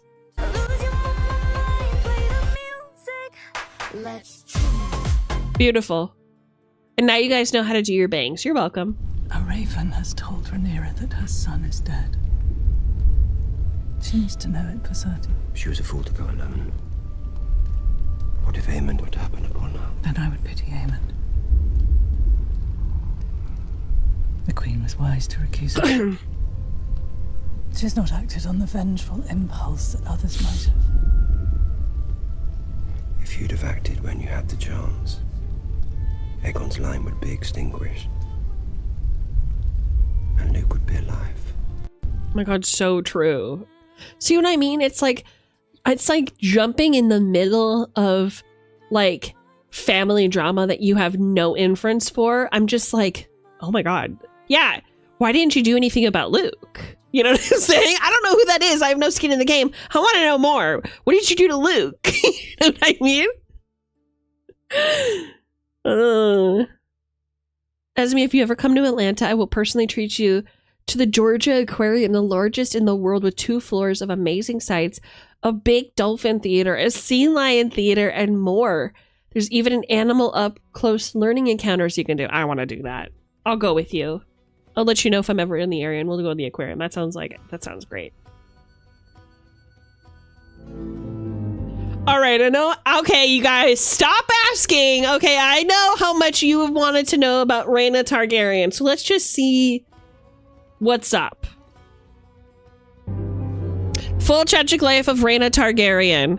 Rhaena was the eldest king of King Aenys. Oh, Rhaena was a quiet girl until her dragon egg hatched. You guys, you know, we've heard about this. We've been new about her being kind of a quiet personality. And then when her egg hatched, she kind of like changed. She got like a makeover or whatever. And now she's acting like she's got a 42-inch bust down. And she named her dragon Dreamfire, which is the cuntiest name you could have for a dragon. Should I tell the story for the people that, okay, you know what? I'm about to be very open. Remember my joke yesterday about you look Latina? Okay. Vanilla has a story very similar to that. Okay. So trigger, this is like a trigger for like anybody in chat who doesn't like sexualized stuff. She talks about her time as an exotic dancer and she talks about like boobies and stuff. So if you're not into that, scroll away for like 5 seconds, but I think the story is very funny. Please enjoy. Honest and vulnerable with you guys right now, because only the OGs know this story.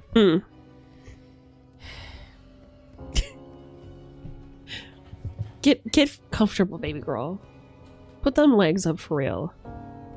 So it was one night in 2018, and I was working. Right. As a working girl does. Yeah. I was working at the club. And this was the first year of me ever being a dancer, so I was, you know, very new to the industry. I would, a baby in the industry, if you will. Working and twerking for some dollars. And, like you do. This gentleman decided that he wanted to take me to the VIP room. So we were in the VIP room. I'm getting paid. I'm having a good time, drinking champagne, making money. very vulnerable moment for me. Titties out. So just imagine that. So titties out, drinking champagne, dancing around, having a good time.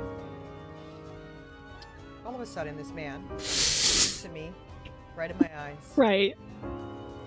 He says, I just love your titties. I just love them. Stop!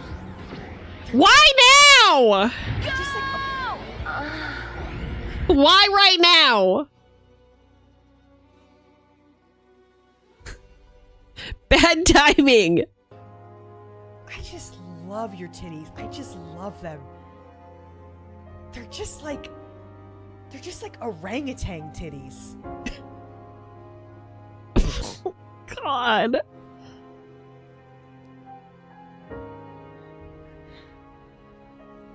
Men!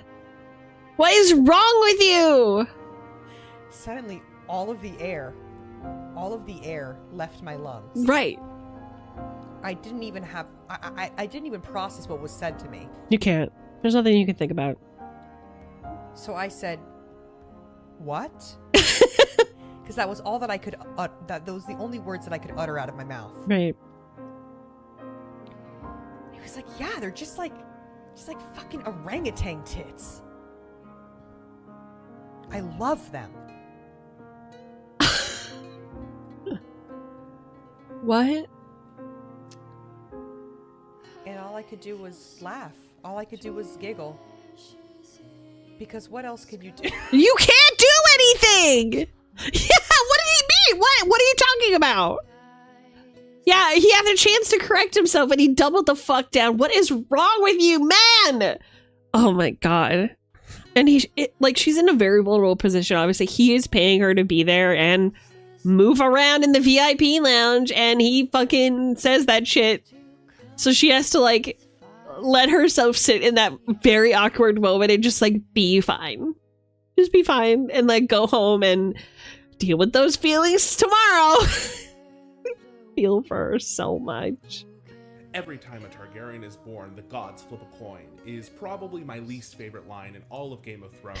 You guys, I know it's the Targaryens again. You guys stop sending me Targaryen stuff. I don't want to talk about Game of Thrones anymore. So the way that Aerys the Mad... God damn it, there's so many! Okay. How many more... How many more Game of Thrones videos do you guys think are coming?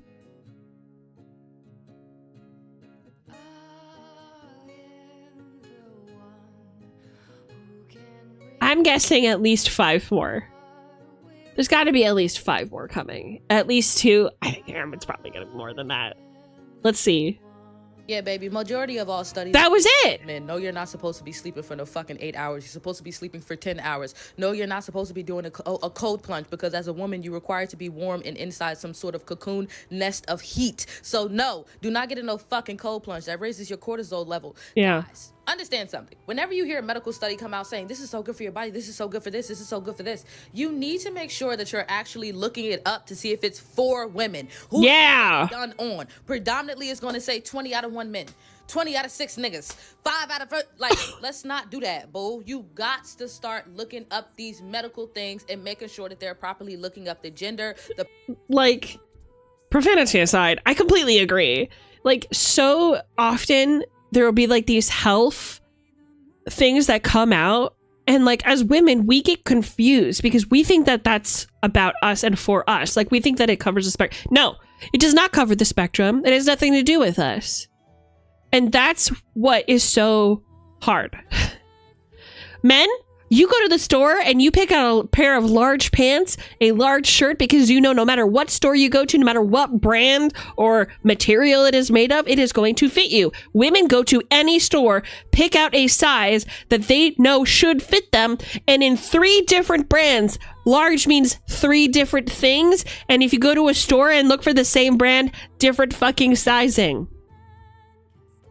I don't want to hear it. I don't want to hear nothing. It ain't for us. It ain't about us. We get nothing. You want to know something that's funny is the only... don't remember what this one was about. I tried doing TikTok and it didn't work. I think this is like an influencer one. I don't know why more people won't do that. So on House of the Dragon, Viserys... Oops. Oops! We hit another one! Alright, imagine conquering... Alright. You know, I think we're good with TikToks for today. I've shown everything that needs to be shown. Oh, I wear between small and XL depending on the brand. Who knows? That's what I'm saying.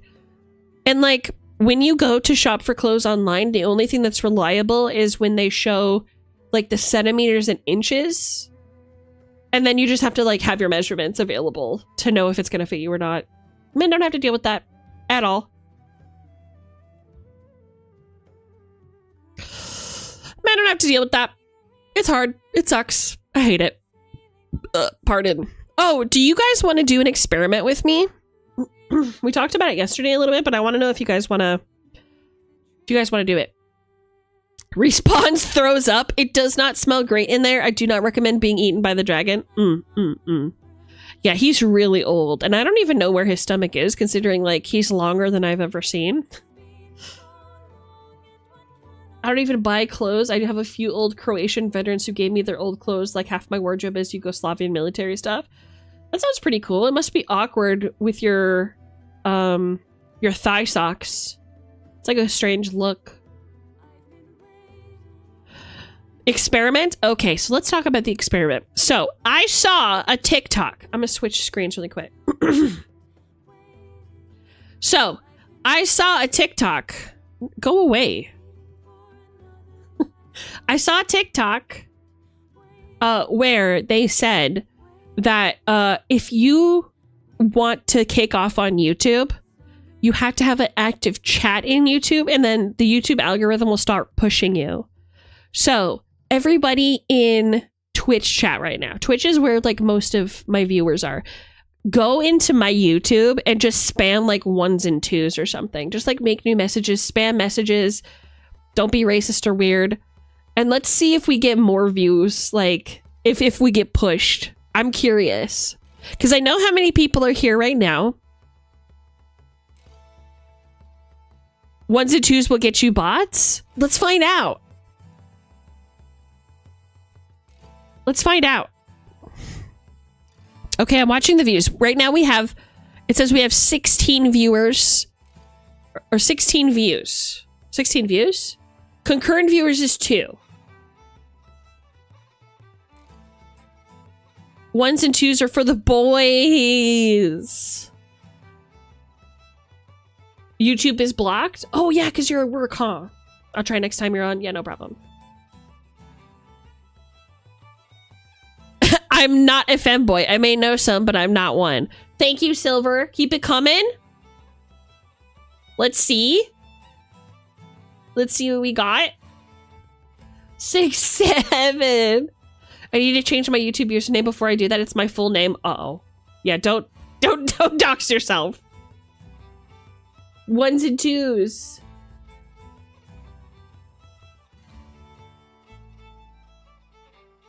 Okay. Chat rate has gone up. We have chat rate 4. Concurrent viewers still 2, which is weird. I think maybe it's just not updated. Who knows? Keep going. Keep the spam coming. Keep spamming chat. Just go absolutely nuts. Say whatever you want. It doesn't have to be 1s and 2s. It can be whatever you want. Yeah, don't dox yourselves. That'd be bad. Spam. Thank you very much. Oh, I have to hydrate it for gore. Thanks, Clover. Hi, YouTube. Hi, Shubi. Okay, concurrent viewers, we're up to 6. Keep going, keep going. Keep going. Go on to the, everybody in chat, go on to the YouTube side and just start talking. I don't care what about, put numbers, whatever. I want to see what happens. I'm curious. Esme, I don't know if you will get this reference, but someone sent me a can of meat to my Yahoo email inbox. Turns out it was spam. Har, har, har, har. Go into the YouTube and tell me your jokes. Esme, I don't know if you will get this reference, but someone sent me a can of meat to my Yahoo email inbox. Turns out it was spam. Yes. Yes. Views for the view gods. We're still at 6. We got chat rate 8, so we've doubled chat rate. Yeah, obviously, if you can't because of work or whatever, don't worry about it. Keep spamming. This is the experiment. Okay. Keep it going. Your butt itches. I don't want to scratch it. Understood? I'll scratch it, King. Weird. Okay, so the views have gone up. What does that mean? The views are at 20. What does that mean? Total number of times the stream was viewed while it was live. Okay, I understand that now. You can't chat on YouTube? Maybe you have to follow? Follow the channel, I guess? We got 6, but not 7. Oh, wait. 6, 7? Good one. New people get in here. Hi, Rosie Rapto! Rosie Raptor's here. She fixed it. Okay. I just want to keep the experiment going as long as possible. And just see what happens. Okay, concurrent viewers were at 7.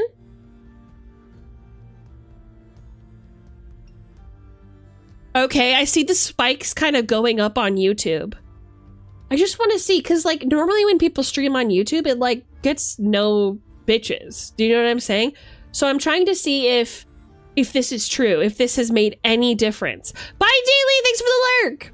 Was easier than I thought. Yay! Yay! I'm so glad it was easier than you thought. Chat rate 7.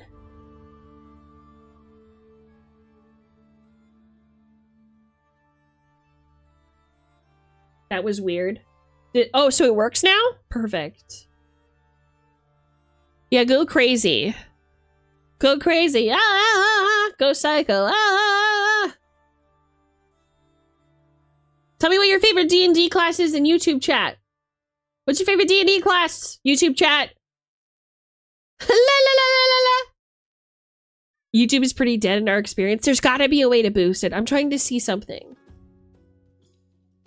It was at 11 a second ago. I'm saying. I like monk because I like throwing hands. Really? You play monk? Druid? Rogue? I've been demoted. Keep going, Silver. Take it back. Is this the real life? The hands is rated E for everyone. Holy. You never played D&D? Freebo. Freebo.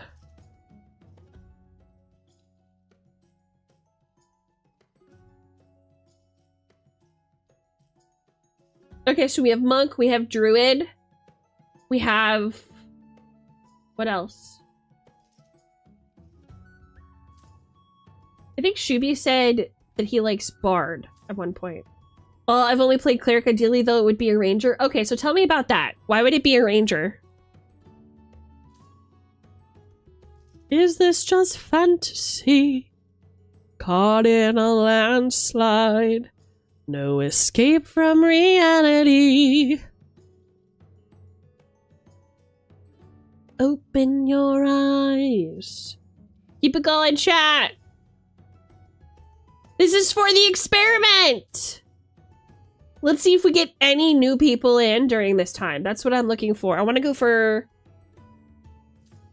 Let's go for 10 minutes. And we'll see if we get any new people in.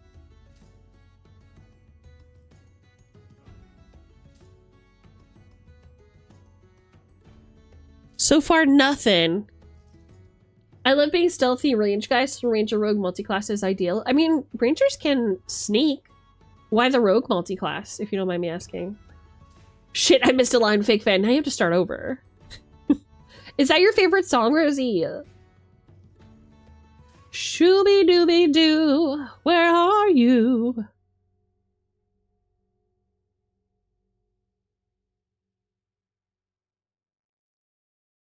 He's at work, you guys. Hi, Nya. Thank you for the dragon dance.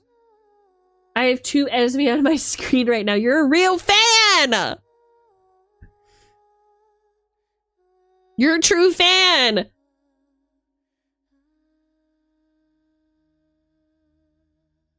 Yo, the YouTube side is fucking froken. How did the fucking HoloLive people do it? How do they get more viewers on YouTube than anywhere else? How does that happen? Your favorite is White Queen? Oh. I don't think I've heard that song. Broken like Twitch? They both have their problems, right? Faye! Thank you for helping me with my experiment! The number keep go up? The number keep go up. But no newcomers yet. What? I wonder what the criteria is. Because rogue equals stealth to my knowledge plus, you know, assassins. I should mention that I've only played one sesh of D&D. That's okay. That's okay. So, ideally when you're talking about a ranger rogue tie-up, what you're looking for is to do more damage when you're in stealth. Which is fine if what you're trying to do is min-max, like, damage because you want the sneak attack dice. However, there is a subclass of ranger that you get just like at level 3 or whatever, one of the ranger conclaves, that you can just purely be as ranger, that has like more stealth mechanics and is built to be like a rogue ranger. Don't know what the experiment is, but I had to stop by to my home platform. Okay, so my experiment is that somebody said that you get pushed more on the YouTube algorithm when you have more chat happening in the YouTube. So I'm trying to see, we have 4 minutes left. I'm trying to see if for the next 4 minutes, if we get anybody new in here. Today I fell face first in a mud puddle. That's no good.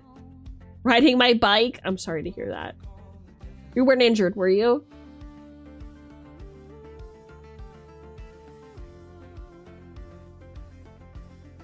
Four minutes to go, chat. Keep it coming. Go crazy. Ah, go stupid. Ah. I'm fine, but I almost broke my bike. What do you mean?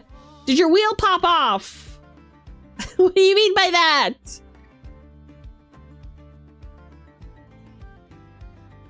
Mention the experiment on your Twitter. I just want to see if what I have right now is enough.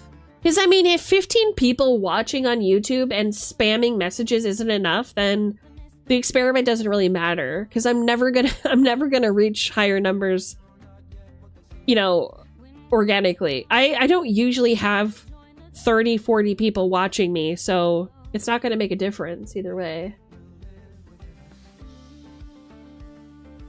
It's true, on Twitch too, more activity means it's more likely to get pushed. Really?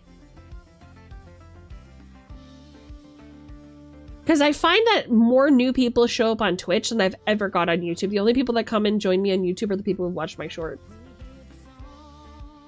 That's okay, Mancy. I realize that you guys are just like doing your best. Don't worry about it.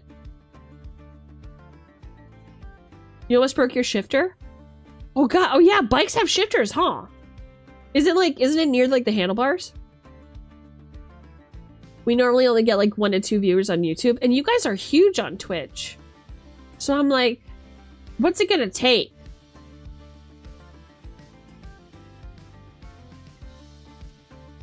You know what I mean? I wear glasses. Do I count as a 4 eyes to you? Yes, you're 4 eyes. You have 4 eyes and you're beautiful. And if you count your mustache as 1 eye, then you have 5 eyes. I don't know why it would count as an eye, but I don't know. Nor my focus should be to Esme, not capitalism. Hey, somebody's got to make money around here so that you can give it to Esme. I'm just kidding. Faye pushed me off the podium. I'm about to fight someone. Oh my god, Silver, get it. The shifter isn't near the handlebar? Well, where would they put it? 1K followers is pretty huge from where I'm sitting. Yeah, you guys are almost at 2K followers. You're probably gonna hit it for your birthday. That's pretty huge. And your like average viewership is like what, 40-ish now? If you guys did a partner push in the next like couple months, you guys could probably make it.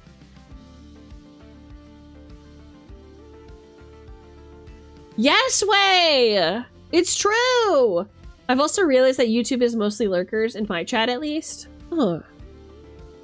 I never get anybody on my YouTube side. Nobody watches. How do Hololive girls do it? Surely some of it's gotta be bots then, right? Because it's like, here's the thing. You can't just start off as a streamer and stream on YouTube. That's just like not wise. End of the day, right?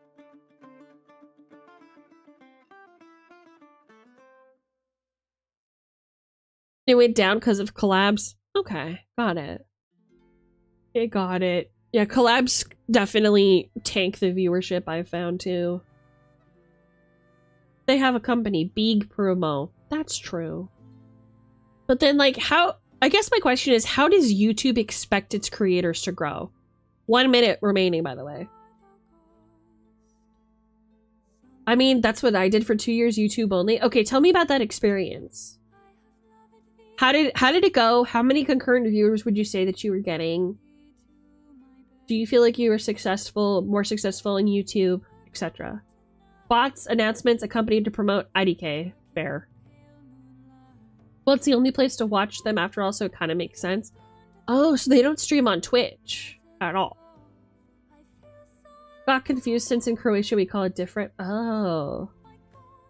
Exclusivity does help. Okay. A huge company. Yeah, true. True. Well, that's it, folks. I'm gonna call it. Ain't nobody new showing up. Alright, you're released from your duty. Thank you for helping me with my experiment. I appreciate that a lot. I think they legally aren't allowed to stream anywhere else. Really? Weird. I wonder why.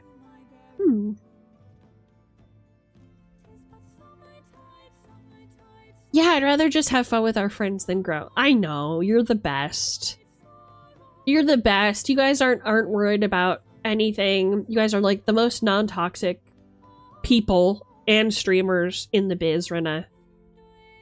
I was getting like 5 to 10 average. Now I get 10 to 15 on Twitch and less on YouTube, but that's because most of the people that were watching me on YouTube switched to Twitch. Okay, gotcha. Thank you guys for your help. I really appreciate that.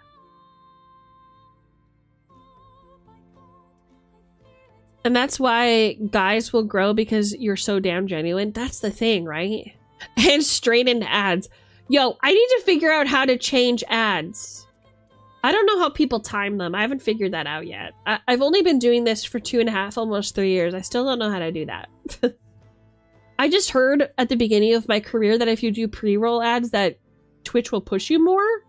And I just never changed it. I don't know if that's true or not.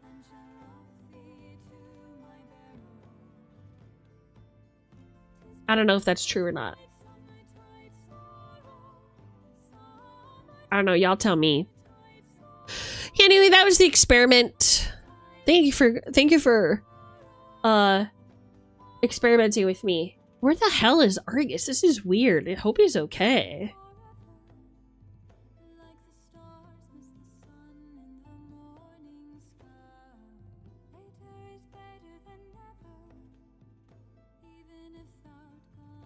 I'm gonna see. He's offline. Hello? Are you alive?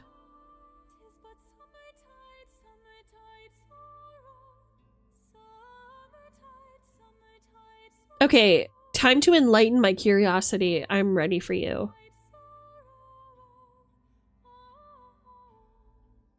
Roll to seduce. I see. Once again, I forgot to open the the dice program. Haha, oops. Did I mention I woke up an hour and a half ago? Hold on, let me open it. And then we'll re-roll for ya. Right, let's see.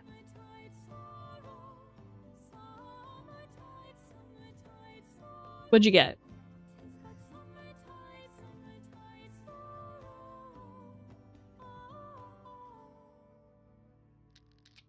Looks like you got an 8. I see. What's an 8 look like? It's below average. So I will say... Hey, your name's Silver. Is that because your hair is silver? Does the carpet match the drapes? Haha, I'm Esme, by the way. Can I just say that I'm a feminist, by the way? Memes always get me. Now I've optimized each multi-stream for its own platform, but that's just me doing some funky stuff behind the scenes and totally unnecessary. But has it worked for you? So it's not unnecessary if it works, right?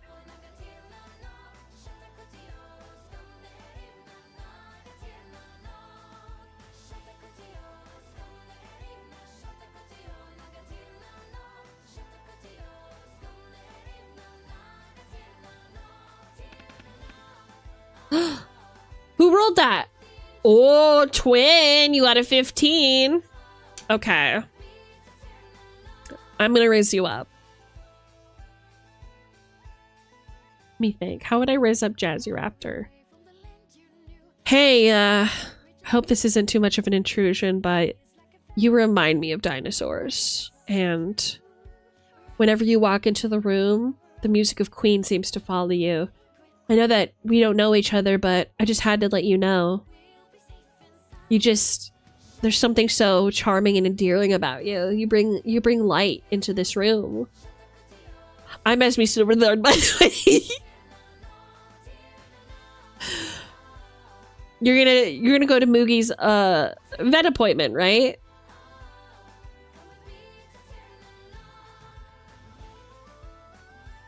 Is it for his eye? Is it his checkup for his eye?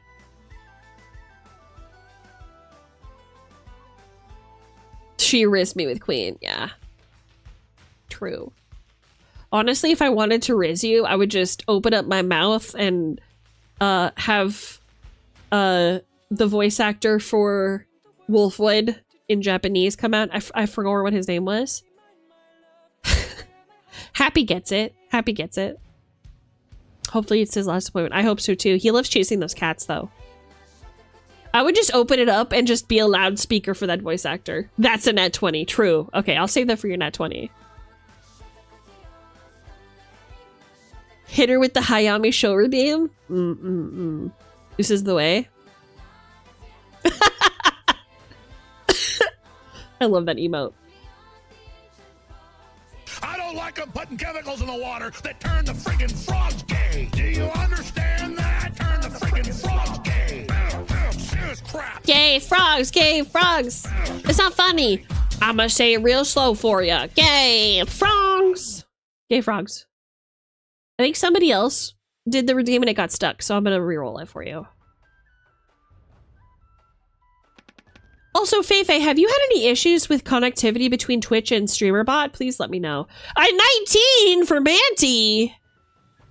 Okay. I'm 19 for Manti.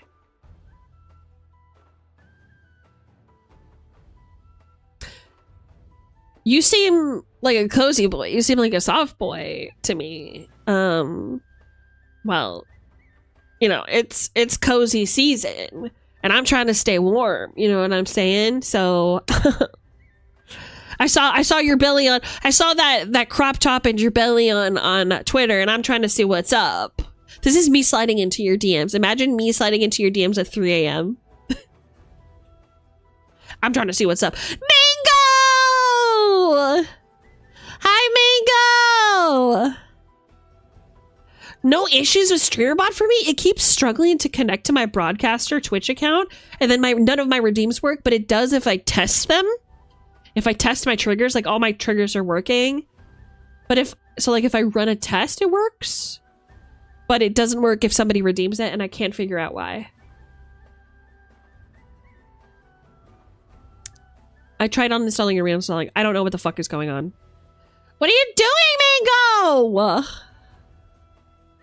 Ask for rumors and get a drink. Okay, let me think. I think there was a redeemer for this one. Let me see if it works.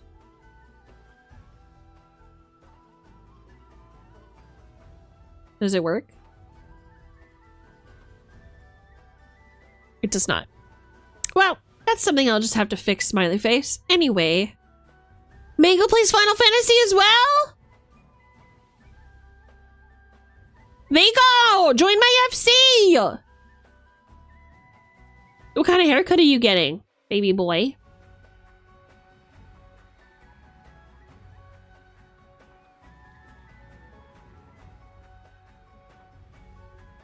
I love the critically acclaimed MMORPG Final Fantasy XIV. Hell yes! Me and the twins are in an FC. Join us! Get Lauda! Make Lauda join us.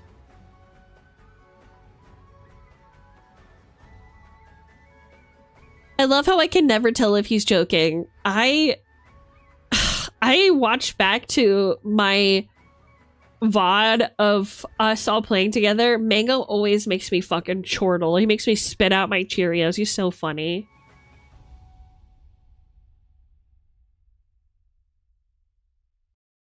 Yeah, we're on Primal Leviathan. Actually, let me go to the stage and let's just play. And you guys can see. Oh, I have to give rumors. Okay, so today's rumor is that I've heard Esme Silverthorn is currently leading not only a guild on Twitch chat, but also in FC and Final Fantasy, and they have the down payment ready for a place in Mist, in Limsa Lominsa, for their guild, so that's pretty exciting. I haven't seen anything about it, though. And the drink that I'm going to serve you is, in honor of Mango, Mango Mead.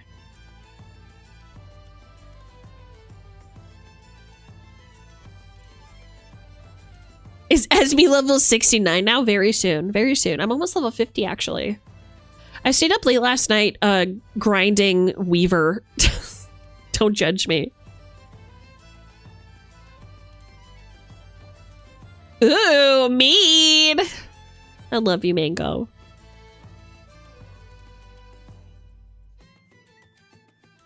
I love your stinky ass. Let me turn off the music RQ, though, for real.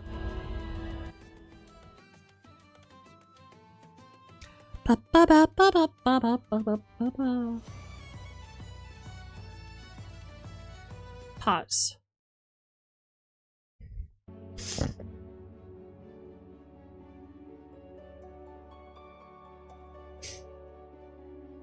You should be able to see it here shortly.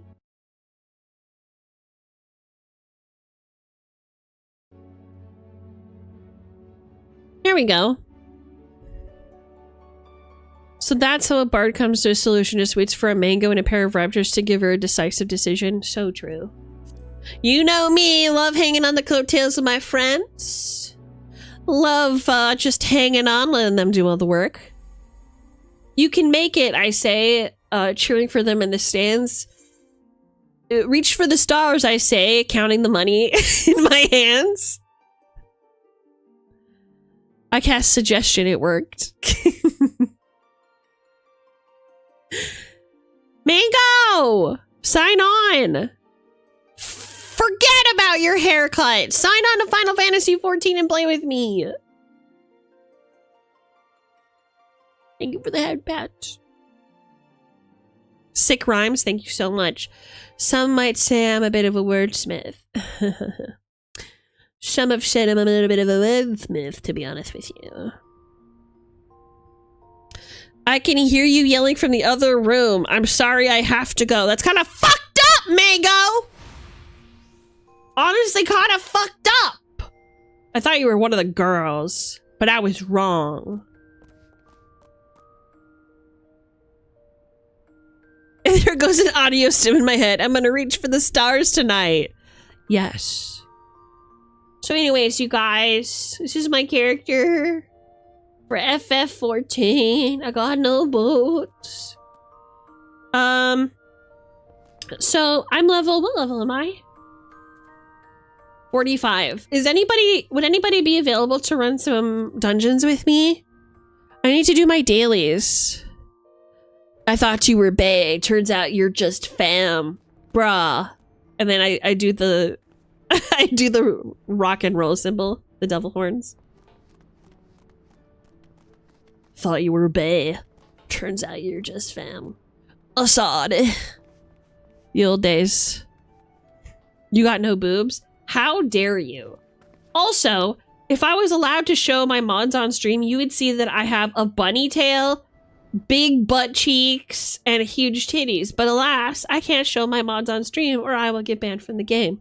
So I will not be showing you. But I will share pictures on Discord. Worry not.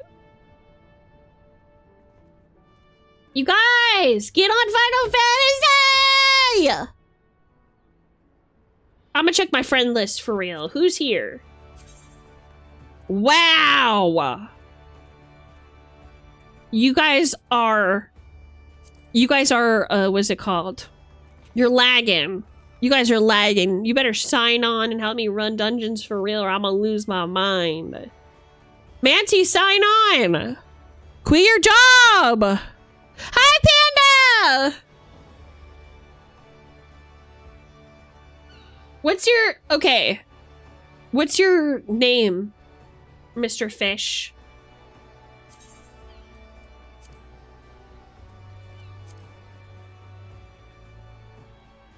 I took the moment to progress my main walkthrough of Endwalker. Well, that's because you're a bad friend. Yeah, you better log in or I'm gonna fucking lose my mind.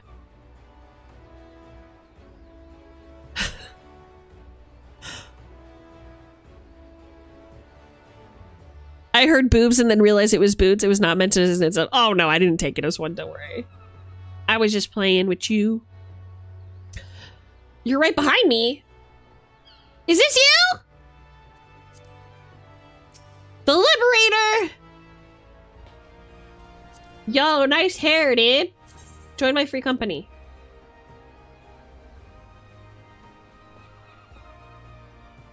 Join my FC for real! Yay! Welcome! Welcome, dude!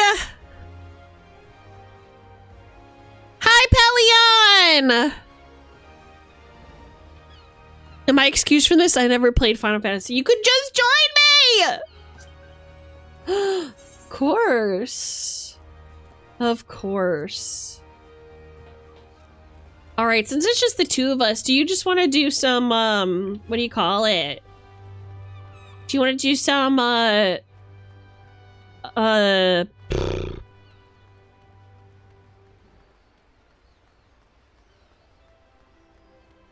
can't think. What's brain? Not Deepest Dungeon. Palace of the Dead? You don't have a PC to play Final Fantasy? Oh man. Well, don't worry. This company makes enough money. Soon it'll be available on a smartphone. Look at this handsome MF. Look at this handsome MF for real. Pull out them daggers. Let's see what's poppin'. Wait a minute. Those are the relic daggers, aren't they? They look good. I like them. Yeah! I think they're relic, or are they Leviathan? It's hard to tell. Let me examine you. Mighty Thundersparks. Oh, it's Ramu. It's Ramu, innit?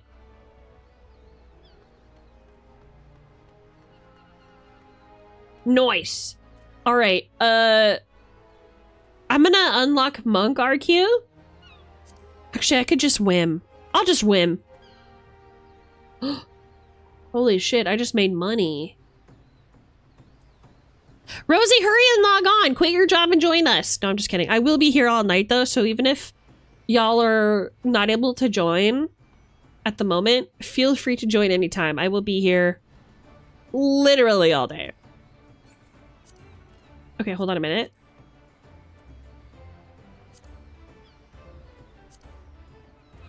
Okay. I'm just gonna whim. I'll just whim. I'll do Monk later. Okay, so I will... Let's go to... I think it's Quarry Mill. To do Palace of the Dead. You've unlocked it, right, Fish? A mobile version exists in China? Are you serious? no worries, Rosie. If you don't have the energy, don't worry about it. Night to see where the sun went, and then it dawned on her. Ha ha ha ha ha! You stinker. You stinker.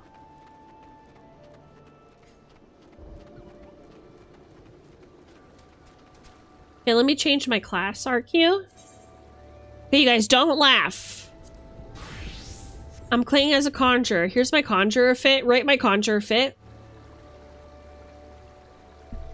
What you think, vibes? You like it?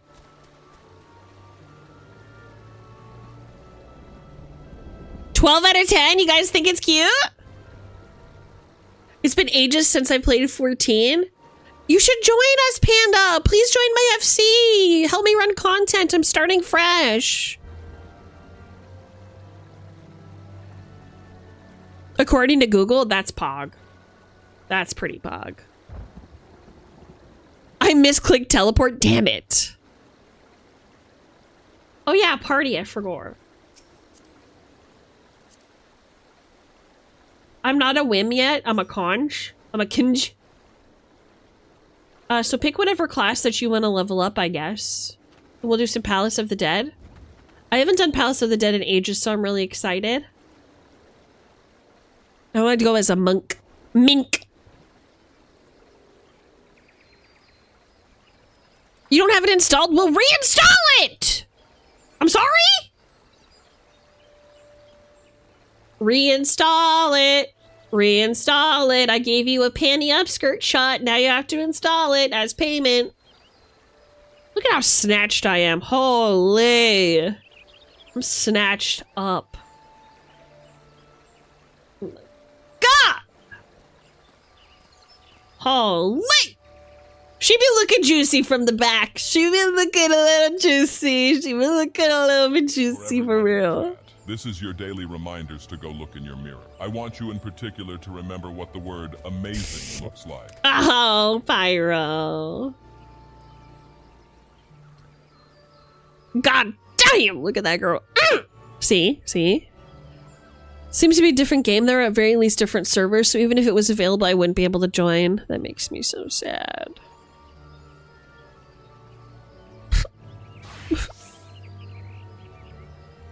This is the only class you have ready?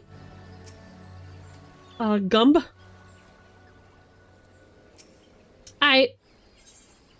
You ready, fishy?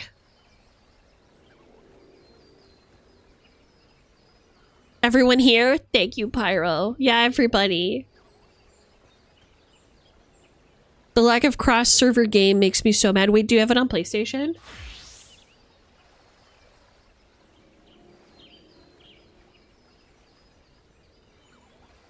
You ready? Okay, perfect. Tell everybody I'm on my way. Let's go. So it's just the two of us, a whim, and then a ninja. Oh, you don't meet the requirements for this duty? Have you done it before?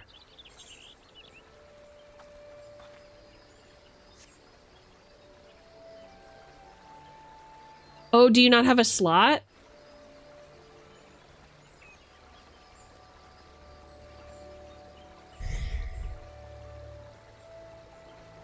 You have done it? Okay.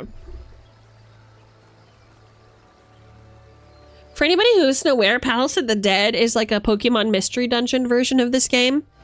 Where you start as level 1 and you just like go through a mystery dungeon and it's like a quick EXP up. It's just really fun. You had to delete a slot? Okay, I figured.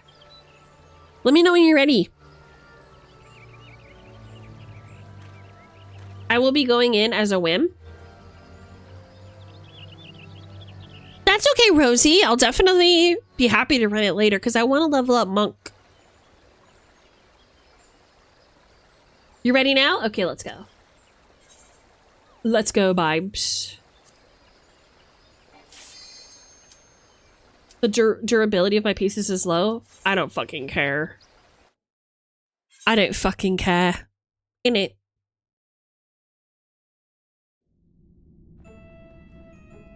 I love the music of the dungeon. And then I can run that one you told me later now too. This one. Yeah, I would love for you to join us. These are like roguelike mini dungeons where you level up your character. It's really fun. All right, let's go. Hell yeah. Da-da. And when you get to the end of the dungeon, you get to keep these weapons. Oh, you have the second version of those. Of your weapons. Oh, great. I'm useless in combat. Well, are you also silenced? I guess let's just keep it pushing until we find something that lets us... Oh wait, no, this is bad news. Does it go away? Okay, it goes away. We have 7 more seconds. Ow, that was fucked. All right, enjoy this rock. Come here, you. Let me cure your ass. You're actually good. Great. Rock. Rock. Rock. Rock. I don't know if you guys knew this, but rock. Let me tell me if you've heard this one before. Rock. See how quickly you level up? It's fun. It's just like big number go up. I'm off for the day. Okay, we love you, Shub. See you next time. Thank you for coming.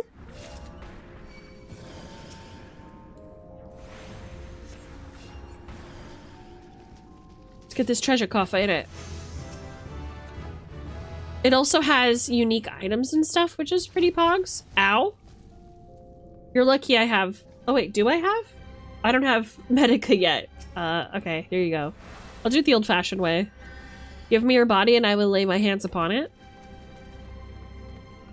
I forgot I can't use abilities and move. That is not something mages do.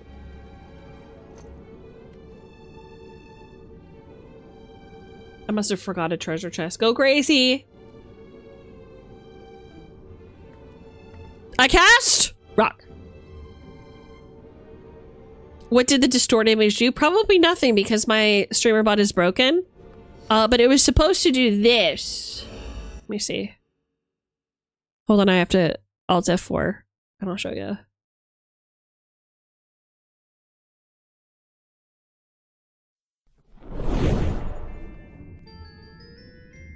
I'm supposed to do this.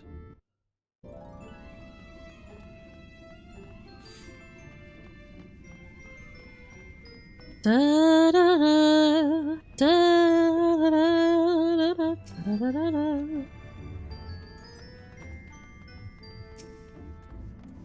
Rock! Looking forward to Medica. Is this my Medica kill? You know what I was thinking would be fun, but we don't have enough people who play?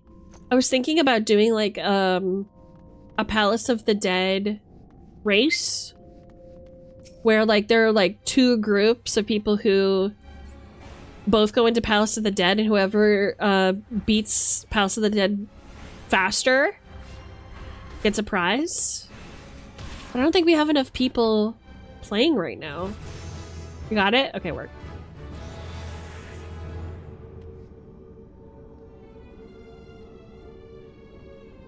Five cakes. That's right.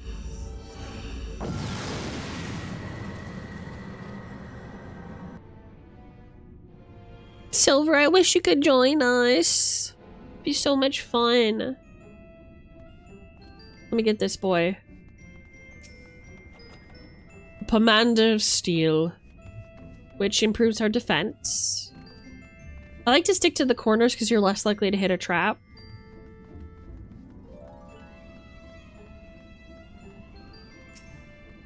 Did I forgot that there are traps in this game? Yes, maybe a little.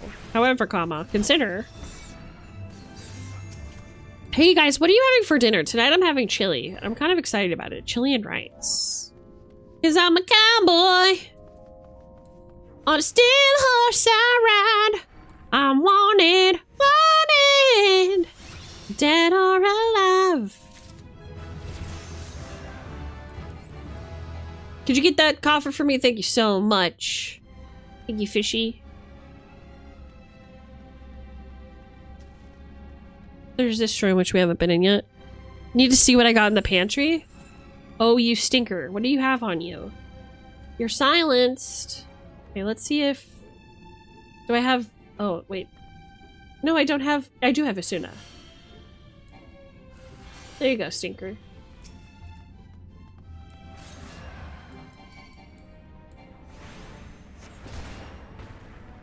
You guys aren't sure? It's pretty early in the day for you guys, huh?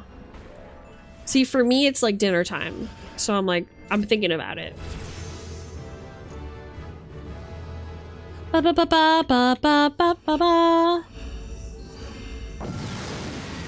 I feel like the guild should have something like this, like mystery dungeons that you guys can go into and practice your skills. I feel like that would be much more fun and engaging than just, like, dummies. You know? In the courtyard of our guild.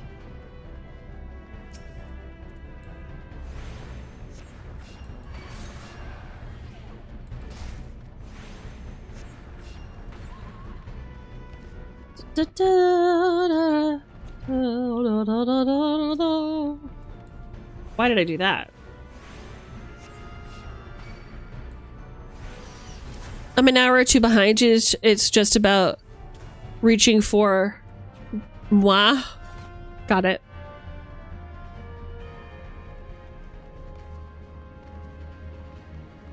Got it, babes.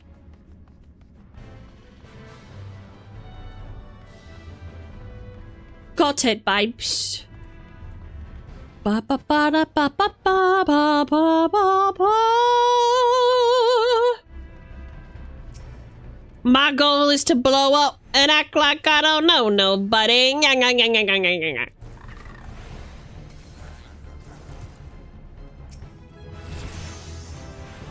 Already level 9. Ask me how I did it. Up. Oh, dropped a fucking Pomander of Witching. It's a good refresher. I totally agree. I'm also a sucker for mystery dungeons, not gonna lie.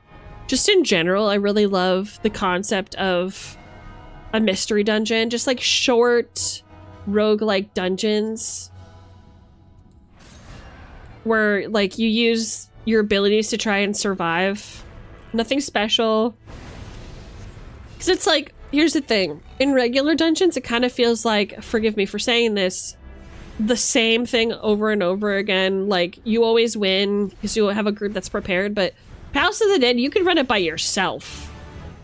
And it just kind of gives you a challenge. Even when I played other MMOs like World of Warcraft and stuff, one of the things that I would do a lot is I would try to do content by myself. So I would run old dungeons or old raids that I was over leveled for and just go through them by myself. And you'd think, oh, well, that's probably really easy because you're over leveled. Oh no, it was really hard. And the extra challenge kind of created like a new game mode for me that I really enjoyed. And that's basically what these roguelikes are like. I wish I could run Blue Mage, but they hate BM. Don't even get me fucking started. Why introduce limited jobs at all? Why do it at all? What is the point? What is the fucking point?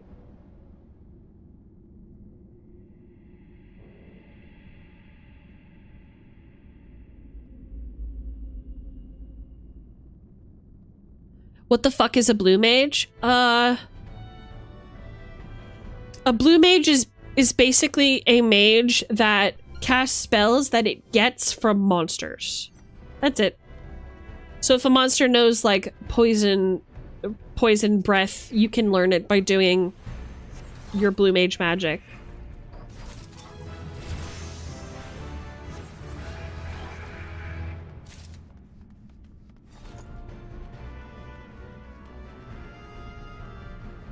Though in their credit, I feel like with Blue Mage at least, maybe they fell into this maybe they fell into the same issue that a lot of games have with Druid, where it's like, you don't want, what did you do? You stinker. You got in trouble again. Where's, oh, Suna. Where you don't want to have a character that can just do everything. And druids, unfortunately, they have spells. They can also transform into any monster or like animal, not every monster, but any animal that they want. And that's a really, really powerful thing. And it tends to break things, at least when it comes to video games. In the world of imagination, one person typically has limited options, but when you're playing a video game and it's up to developers to give you abilities, it does get a little bit harder because you have two options. One, let them just be pure and have all of the power and abilities that they would in the actual TTRPG, or like in the reference image, basically. Or you dumb them down and take away some of the OP stuff, which the fans will hate and get mad at. But the other one just means that they're overpowered. So I guess I kind of understand, but at the end of the day, it's like they kind of do a lot of shifting around with the classes anyway, to the point where a lot of the identities have changed and the players are just so numb to all of the adjustments that they have to make that it's like they might as well have just neutered it from the jump. Hi, Argus! I was wondering where you were. I'm glad you're here. How is your little sleepy?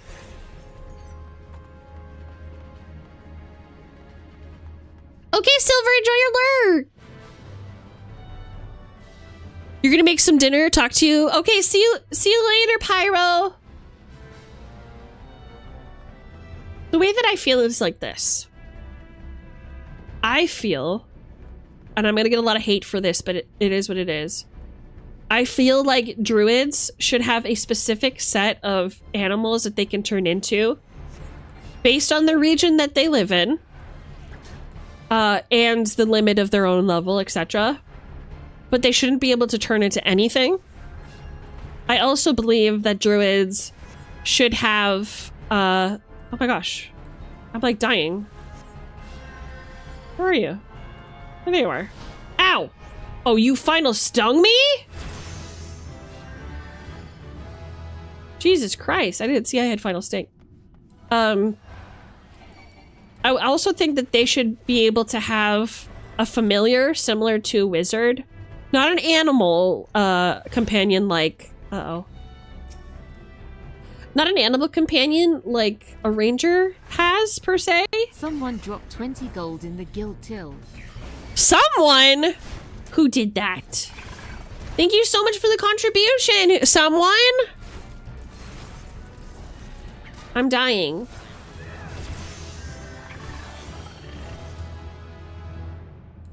I'll do one of these.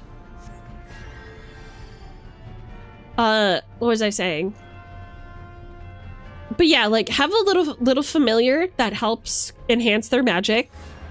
Like, instead of having the rangers like beast friend, they should have a familiar like a wizard does, because it comes from their essence and their belief in magic and their study in magic, and not necessarily like them taming the wilds per se. Because you're a druid, you wouldn't believe in that, I don't think. You're not trying to survive the world like a ranger. You're trying to adapt to it. So if there were two different types of familiars, one the wizard has, and the one the druid has, and the druid's version of it is that whatever familiar they get, that they are granted the ability of that familiar. For example, if you have like an owl, you would get flyby. Something like that. Or you could have an increased wisdom score. Something like that. Something new every level that your little familiar has, but it doesn't help you with combat. And then they should have spells. That's the way, in my mind, a perfect druid would exist. Because it would make sense that if you were a druid, that you would have a little companion that was kind of like your nature's guide. that helped you stay connected to nature no matter where you were.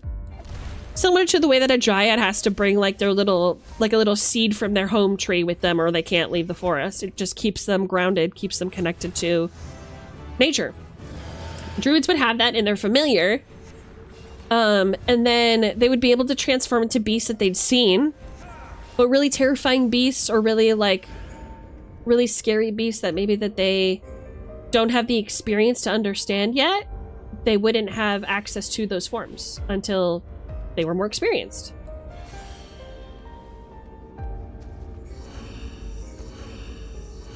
Oh, it was Pyro! Thank you, Pyro! I wonder why you said someone instead of your name. I apologize. Okay, Manty, see you soon. Drive safe. I don't know, Rosie. What's your take? You're a druid lover. You tell me what you think about what I've said.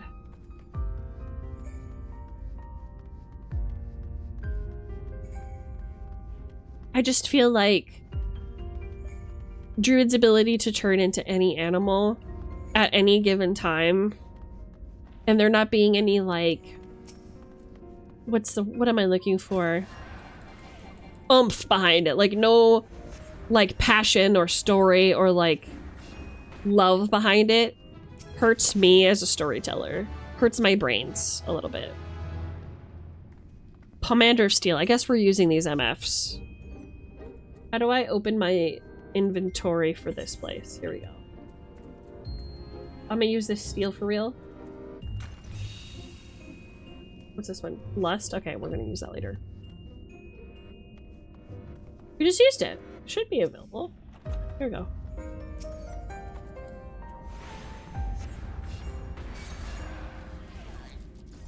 I feel like it would take a lot of concentration. I agree. Yeah. Having a little familiar that helps you connect to the natural world even when you're outside of it, and lent you its abilities as opposed to just being an animal companion like a ranger would have. Just a little buddy, like a ferret or a butterfly or something that connects you to nature, and as it levels up with you, it like imparts its abilities to you while also like, you know, connecting you to the, being your anchor to the natural world. You having the ability to transform into, uh-oh. What does that mean? Your damage is reduced. Ew. Ew.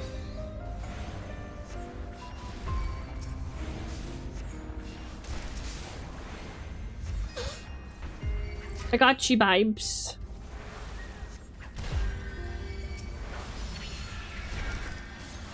Oh, that's the wrong fucking... Oh my god, I just pulled more mobs. I'm so stupid. Oh, I know stone 2 now. That's nice. Uh-oh. This is bad for me. There we go. Sorry I pulled too many mobs because I'm yapping, Lamau.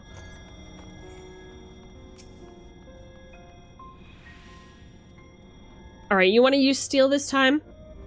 Fishy?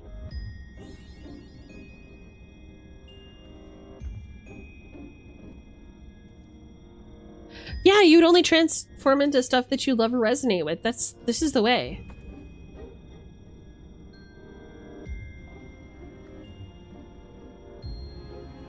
How come I won't use it? Did you use steel?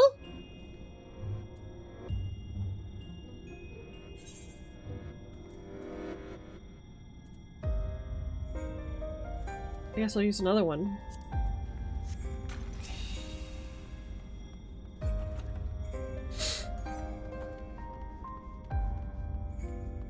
Oh, you press your character sheet, C, and all of your items come up that way.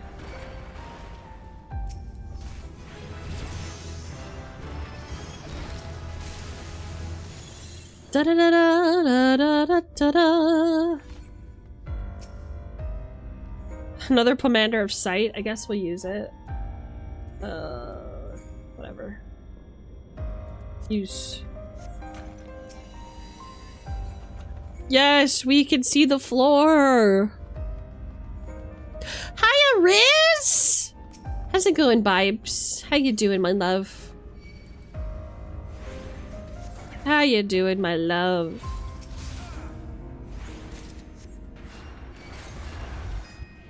So Fishy, what's your story? You're from New Jersey. What's your skis? What's your story as a person? I'm trying to get to know you. You got hurt at work? What happened? The treasure in here can be pretty cool. True. True.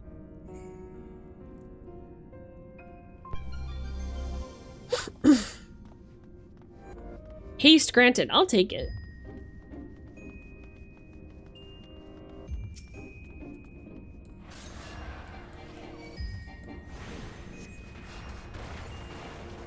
That'll do. That'll do, pig.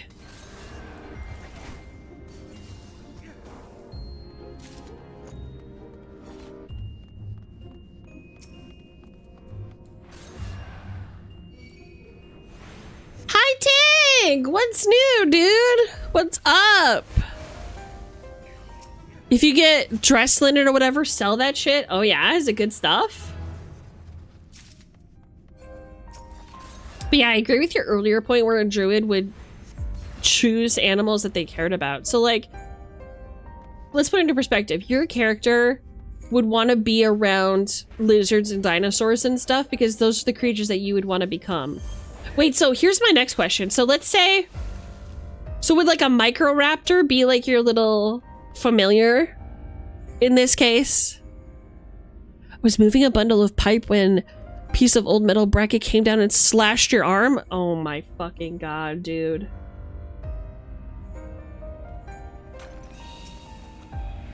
Are you okay? How is your favorite bard? I'm doing well, thank you. How's your day been? What are you having for dinner?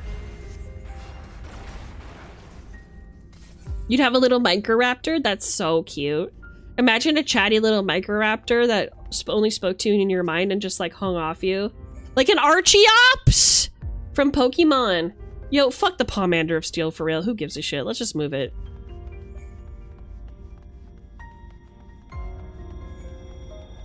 I did first aid on myself, so experience. Oh my god. Okay, but consider workman's comp.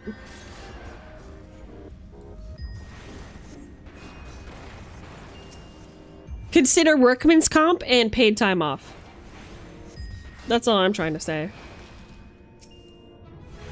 Just got home from work and I'm having some spaghetti. Oh my god, I'm so jealous. Spaghetti meatballs, spaghetti bolognese. How do you make it? It's a 4-inch slash? Still.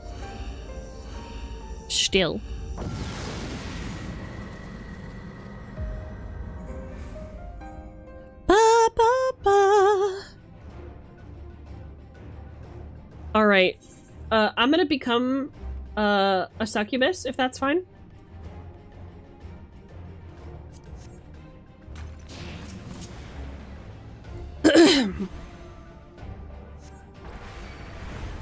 All right, get in there, brother.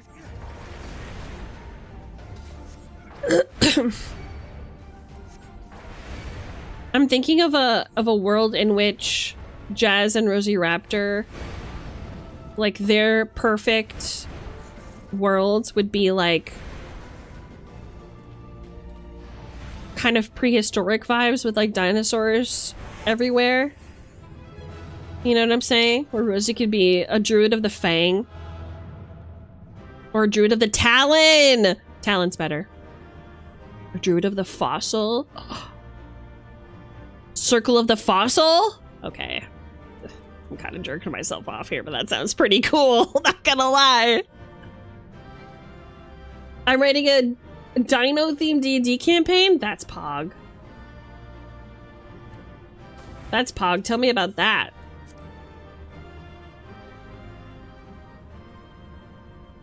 Cheddar cheese and pizza sauces? Wait, what? Wait, so what kind of how does this spaghetti... Where's the meat?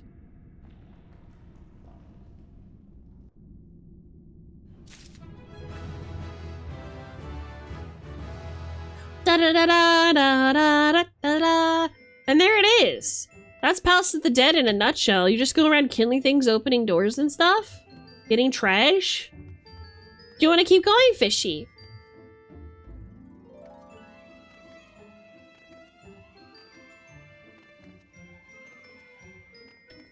Did you see that sick 360? Okay, hold on.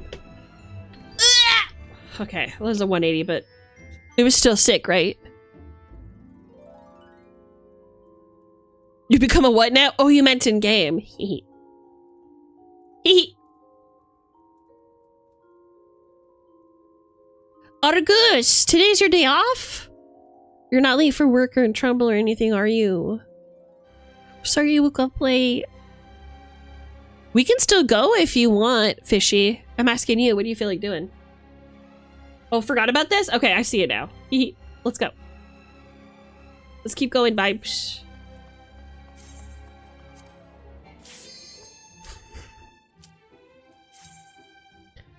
Every race in D&D is replaced with a different species of paleo creatures, so Goliaths would be Rexes, Elves would be Paris, Halflings would be Raptors. Interesting. So everybody's a scaly in this universe. I think I'm gonna pop a sight. Also, I should mention in these mystery dungeons, it gets harder as you go deeper.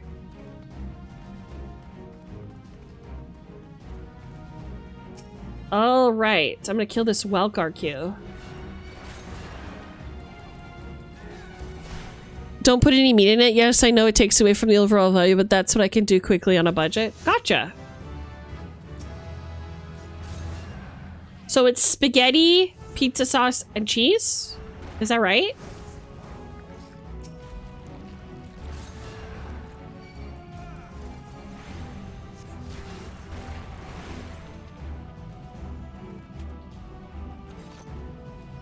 Pomander of Affluence. Yeah? I mean, I'd give it a try. I'd still give it a try. You know what I mean?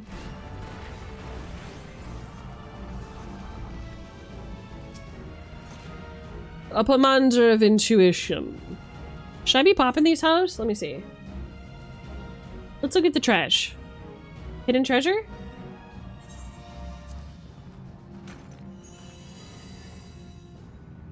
You sense an accursed horde calling you. Whereabouts? Oh, it's there! I think it's lookout, in it? Oh no, you just stand there, that's right. We have obtained a piece of the accursed horde. Hell yeah!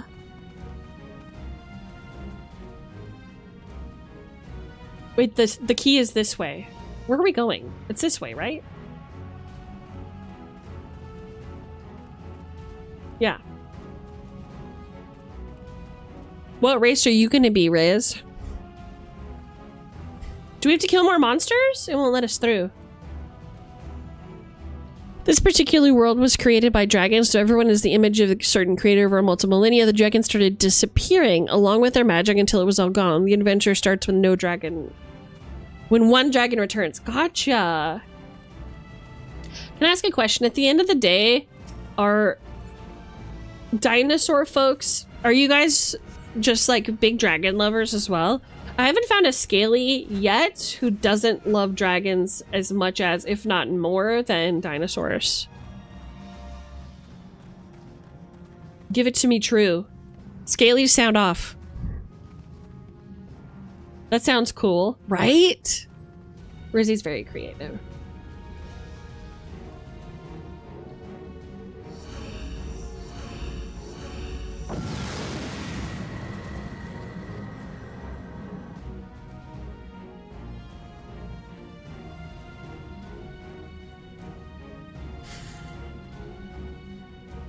Ba ba da da da da da da da.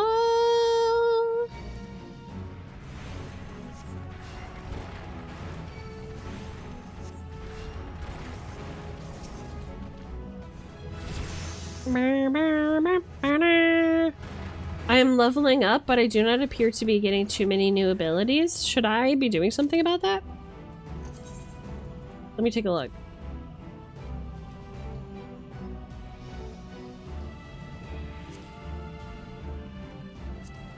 Oh, I guess I'm really just not getting anything. Man, Whim's well, it's not Whim, it's Conjurer.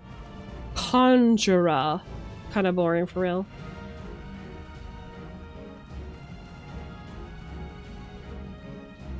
Dragon is the original world for dinosaur? Wait, what do you mean?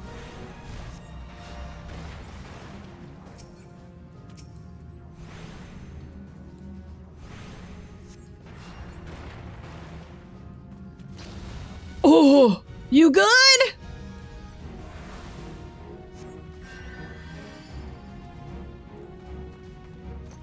You just took a blast of Kool-Aid to the face, my brother.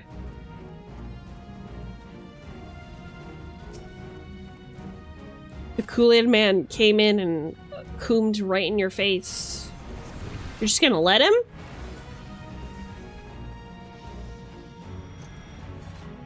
It says that we missed a chest up here? No way. Did we really? I'm fine.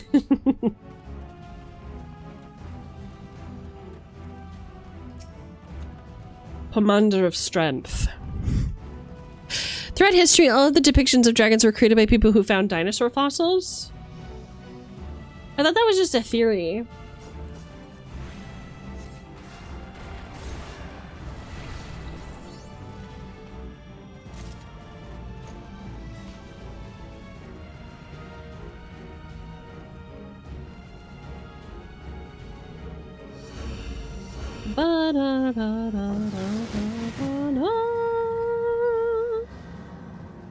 Like, I thought it was something that people assumed because we know fossils and dinosaurs existed, and dragons we have no evidence of.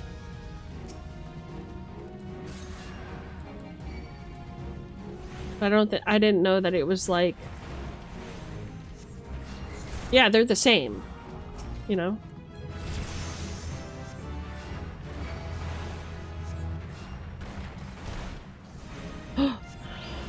Nut is barking in his sleep. You guys hear?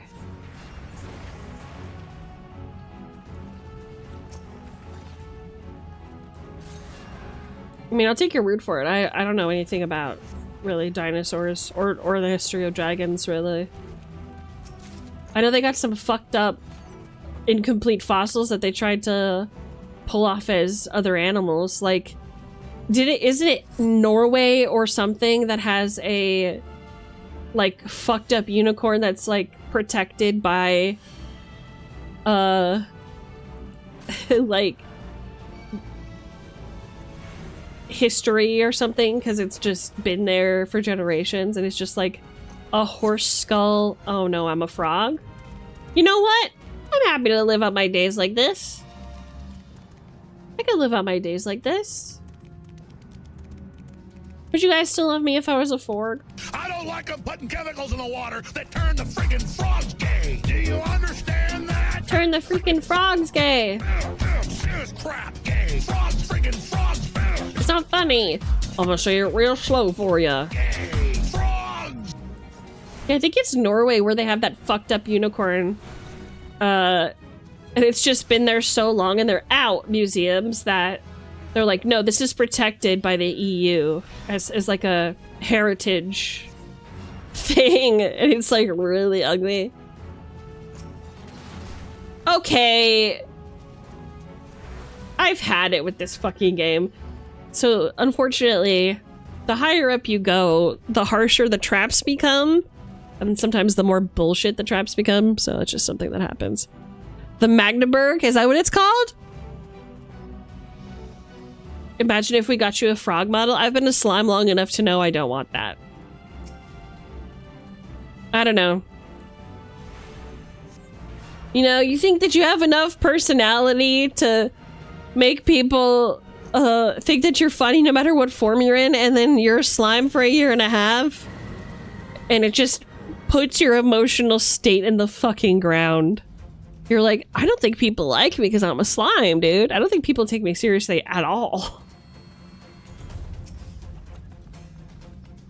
And then I became a real girl, and suddenly I was seen as like a real creator, like somebody who's actually trying to create content. And why did I do that? Like builds a career off of it.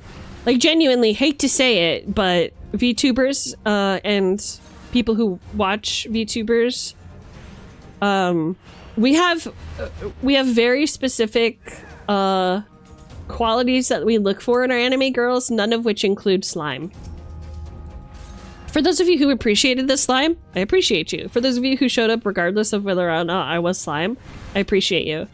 But I also understand that, like, boobies. Do you know what I'm saying? Like, I will not even talk about... Oh my god, that's not the right spell. I really am not with it. How often I have been just, like, hand-waved as just a nothing burger just because I was a slime. Man, it put my confidence in the fucking dirt. It put my confidence in the fucking dirt. Make it a temporary redeem? Maybe. I'd rather have Nut as a little Ford guy. Like, give him a little frog hat or something. To my little dog. Dog, Nut.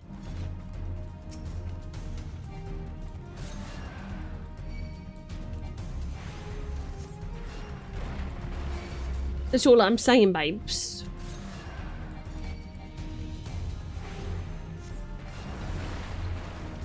The frog hood? Yes. Cute. You know, just have his little snoofer sticking out, and he's just got like little frog ears on the top.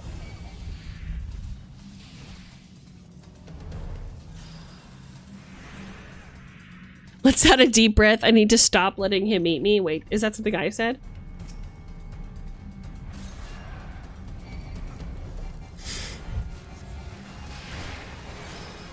Oh, look away. He's dead.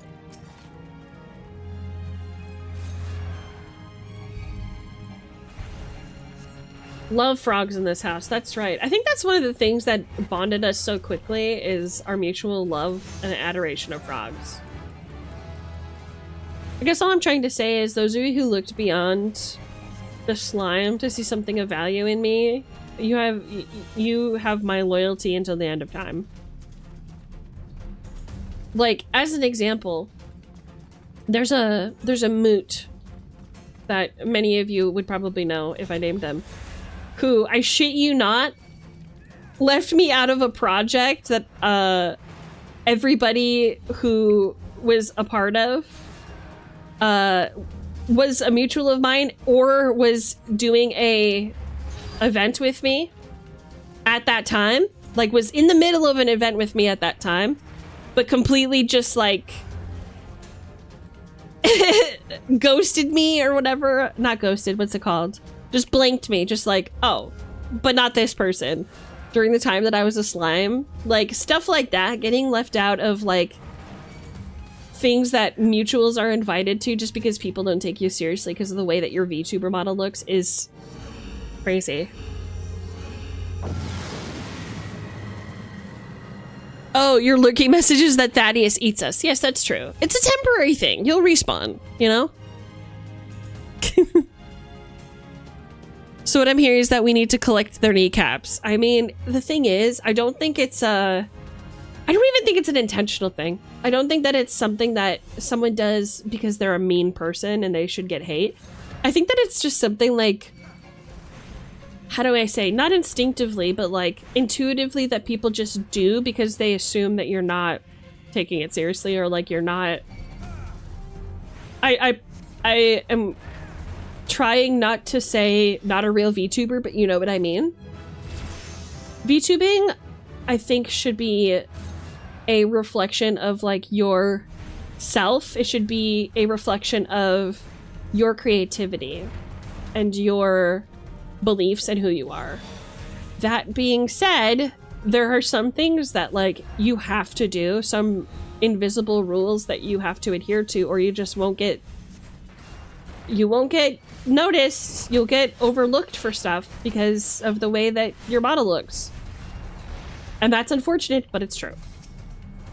And hey, you know what? Maybe there are creators out there, maybe even many successful creators out there who have done it without having a, like, more, I guess, stereotypical question mark look. But it did not work for me, and it very well could be that these people had a following or a previous life already that gave them an edge. I don't know if you knew this, but a lot of people have, like, past lives. So when you see a VTuber that just starts off with like 1 million followers, like right at the gate, they had a past life, and the algorithm knows that, and they're feeding all of their previous following their new videos because they know it's you. So try not to feel jealous of people who are like, oh, I made Partner in 3 months, because usually what that means is that they had a past life and the algorithm knows it's them. But like, weird little guys don't get a lot of traction. And I understand why. But, I mean, so I guess imagine this, right? We all know how kind of persnickety and, like, nitpicky and, like, oddly ist corporations are. Imagine going to any corporation and asking for them to sponsor you, and your visual is a slime. You know what I mean? Or a frog. It's like, okay, we might be able to get past that, but you would have to have a pretty substantial following, because this is like this is nothing. But if you're a classically like attractive model or whatever, or if you have like more of a human-like look, like we as humans, I think, are more able to connect to those kinds of beings, so maybe it's easier for us. But yeah, I enjoyed being a slime for the most part, but one thing that really like put me in the ground was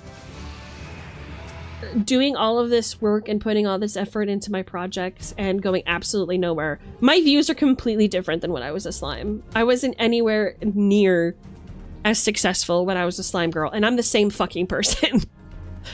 My branding was the same. I was a slime BARD VTuber. I was the same person, but I wasn't getting the same views, not the same feedback, not the same recognition, because I was a slime, and people just don't care. You know? You're sadly right. Yeah, it's true. You have to have a conventionally attractive look to succeed in the entertainment business. That's just the way it is. I don't make the rules. I don't make the rules. But I mean, think about it. How many weird VTubers with a non-standard look do you follow and enjoy the content of? Something to consider. If the answer is none or under 5, well, unfortunately, you're probably part of the problem, and that's like not your fault. That's just the way that it is. So again, it's definitely nothing that I feel like is like mean, like a mean girl, or like somebody trying to be a bully or something to people who don't have traditional looks about them. I really don't think that that's the case. I think it's just, sadly, it's the truth of the matter. You know?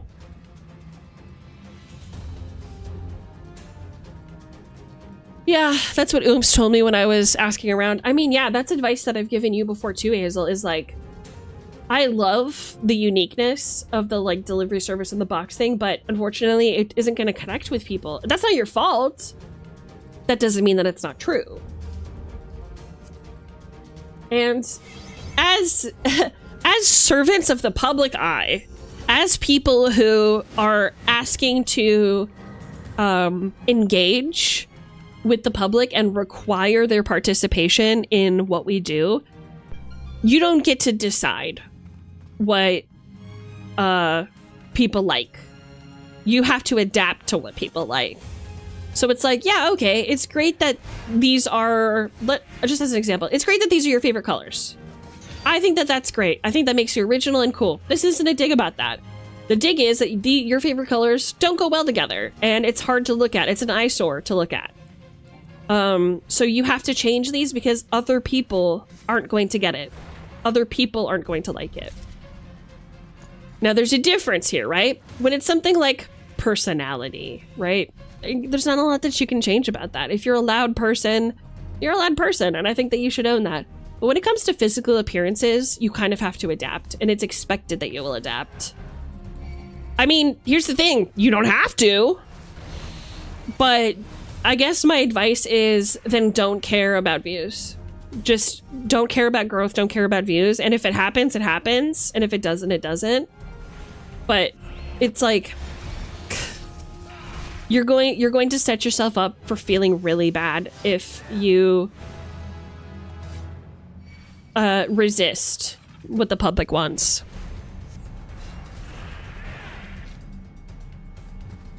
You know what I'm saying?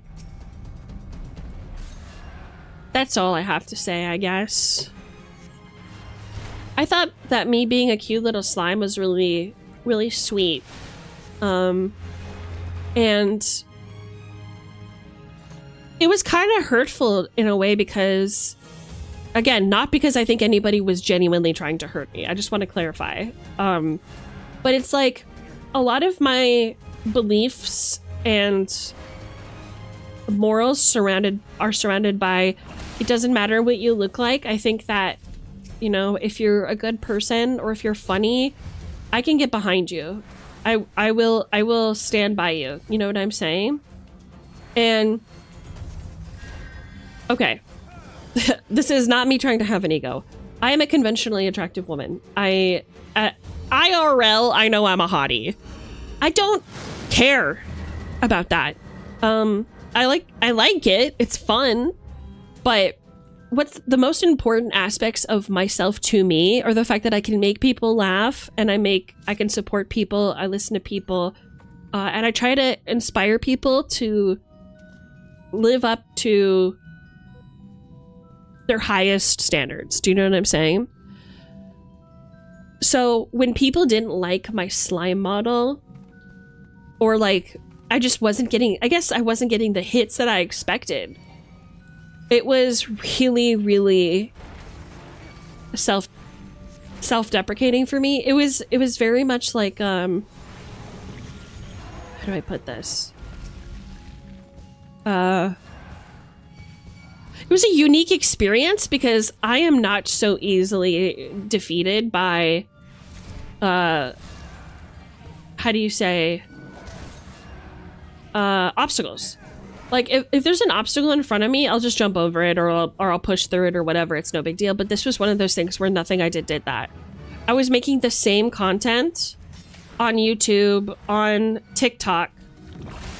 Nothing was hitting. I just didn't get anywhere. And it was exhausting.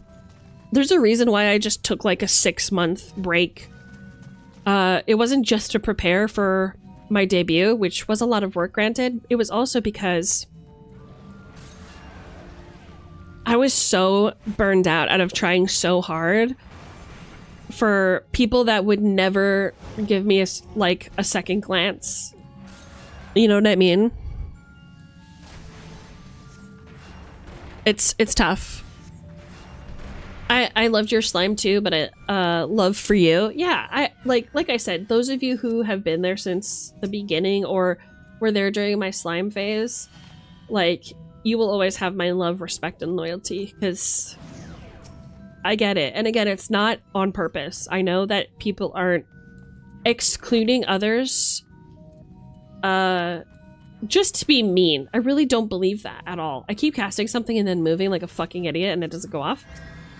I generally don't think it's coming from a place of hate. I think it's just coming from a place of recognition. People look for certain patterns or certain qualities and they're entertainers that they need you to fulfill or they won't give you a chance. That's just the way it is. I've been there through all the phases except the brief Nurse Silverthorn phase that existed for a week or something. Nurse Silverthorn? What the fuck are you talking about? Nurse Silverthorn phase. What? What are you talking about?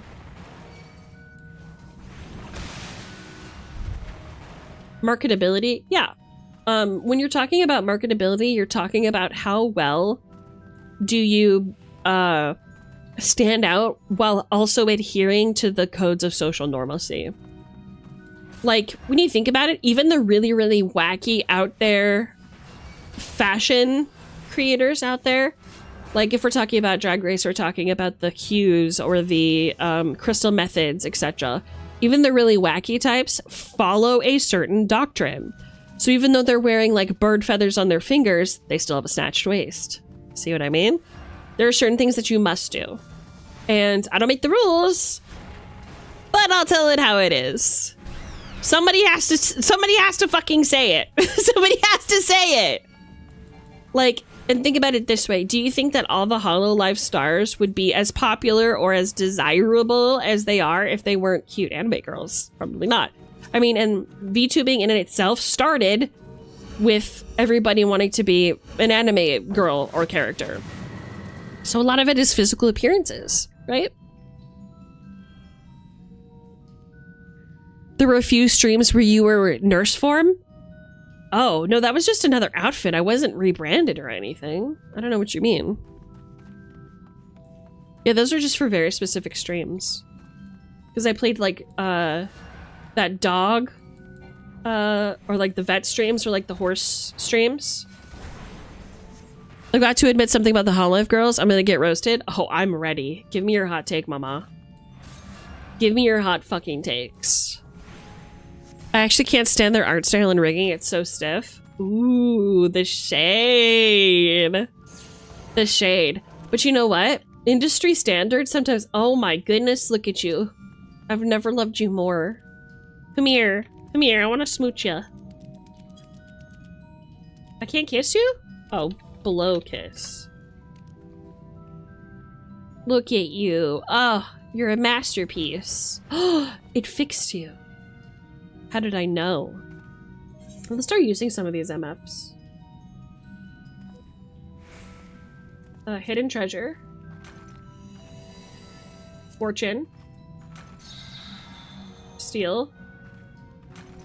Strength, because you know we're gonna fucking run into another one of them. Okay.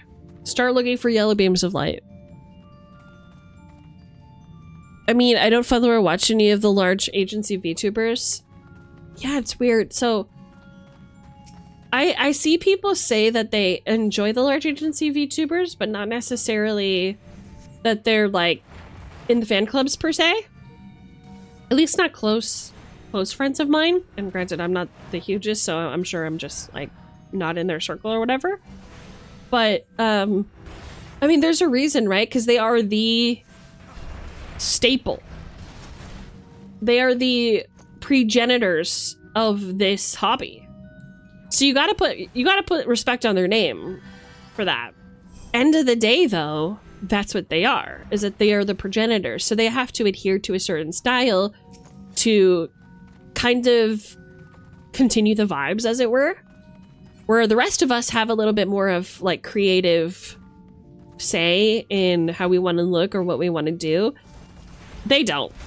And even when they graduate from HoloLive, they still kind of don't, because that's all they know and they know it works. So like, why would they stray from that? Does that make sense?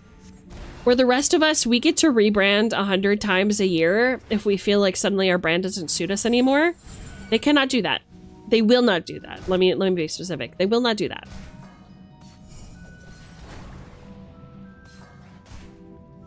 It's because they're still using old as hell tech instead of the more up-to-date stuff. If you look at some of your old members now use 3.0 models. Every once in a while they use actual good rigging. The exception were being Doobie, who went ham on her own rigging and animation. No. I mean, I don't know. Even Argus, like, I thought Argus was a big fan of HoloLive. Argus isn't like a big fan. He just watches shorts sometimes. And he still has all this knowledge, and I'm like, damn, I don't know. I guess what I'm saying is, this is one of the reasons why I like doing so many VTuber reviews, or like, let me help you change your brand or your or your coloration scheme, or like, let me give you advice on this. And why maybe, I guess sometimes it comes across kind of harsh. It's not meant to, but it's all about aesthetics in our world. And if you don't adhere to a certain thing, it's just not going to work for you. Also, Argus, the short that you made is the best short that we've done on TikTok. Check it out. Hi, Swamos! How you doing?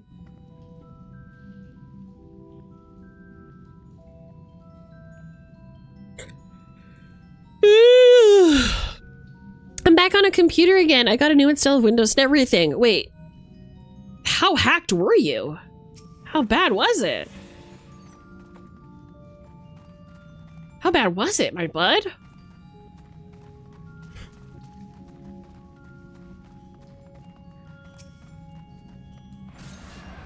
Also, I'm glad you got everything back. That's why I saw you on Uma. You have your priorities in order. This is the way. Anyway, I guess what I'm saying is sometimes you get really lucky. But it's really tough out there for a real one. And you know what? Actually, I'm realizing I think Swamos is a excellent example of somebody who has more of a silly little guy avatar, right? And is pretty successful with it. Has a great community who are very loyal to him and his branding and who watch his streams. I was not so fortunate. I was not so fortunate, and it really depressed me. I felt like a loser every day. Like, the things that I was saying during my debut where I felt like useless and like I wasn't good at anything, that was a really impassioned speech for me because it's how I felt sometimes, you know? It was really tough because I liked being just a silly little slime guy, but nobody else really liked it. I say nobody else. Obviously, I'm not talking about the people who enjoyed it, but I'm talking about, like, as a general audience, people who didn't know what my content was and didn't engage with that content just because of the way that I looked, you know? It made me go like, well, am I not funny enough? Like, how come these people aren't sticking around or coming back? Like, am I not good enough? Turns out it's just because I was a slime. The second that you get a pair of boobies, people start paying attention again. The things you were saying as a slime in debut hurt to hear because I know you felt for months. Yeah, it's why I just vanished. I would be at 1K followers right now on Twitch if I hadn't just taken just a massive, basically 6-month in a row hiatus.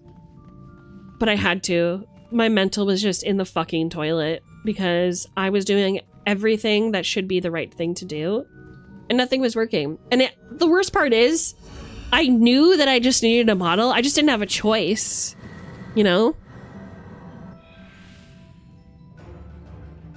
Yourself first. Hiatus was needed, yourself first. Again, it wasn't just a self-healing thing. I'm a very driven young lady. I like to do things. I don't like to sit around. I like to have a goal in mind. I like to make things happen. I like to progress. I like to grow. Those are the moments that bring me the most joy. Just sitting around and like quote unquote relaxing, that's not relaxing for me. It feels like doom to me. If there is a time where I am not creating or doing something, that isn't me at peace. That is me in a very bad spot. That is me in a dark place. Do you know what I mean? That is not the way that it should be.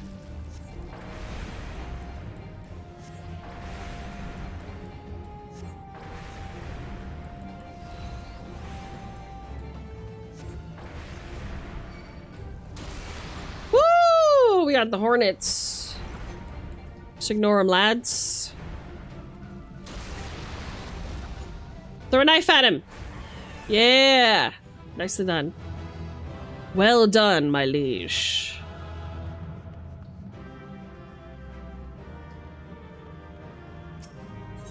But I am so much happier now. I feel complete. It's like the circle was finally closed for me. And I hope those of you who have felt these similar feelings, felt lost, felt forgotten, felt overlooked, or maybe even have been overlooked for opportunities or friendships or whatever because of the way that you're perceived.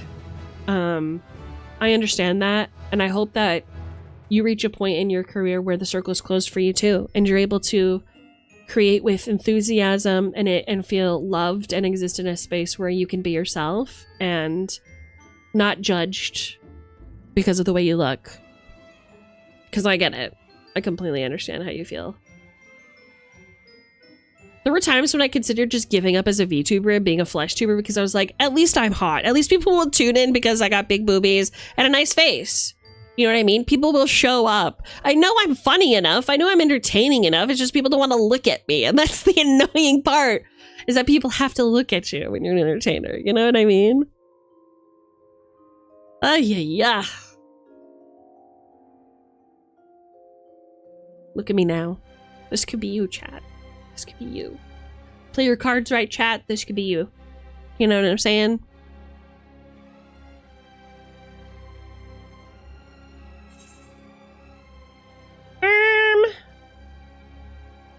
I'm a level 15 conjurer now. That's really good.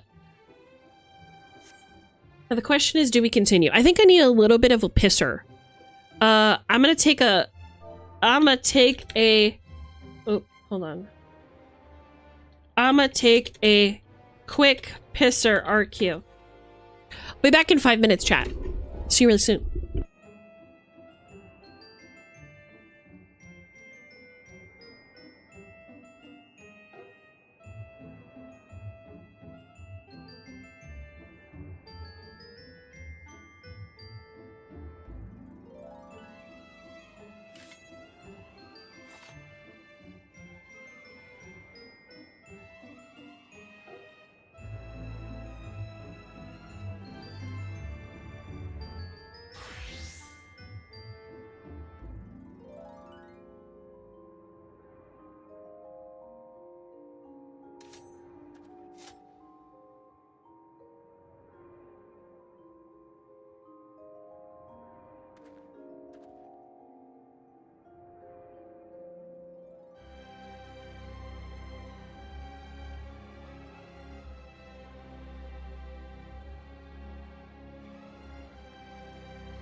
Oh well.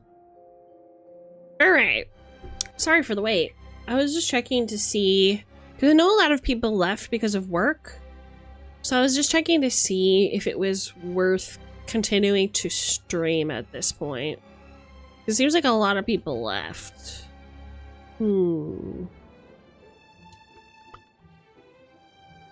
I didn't know.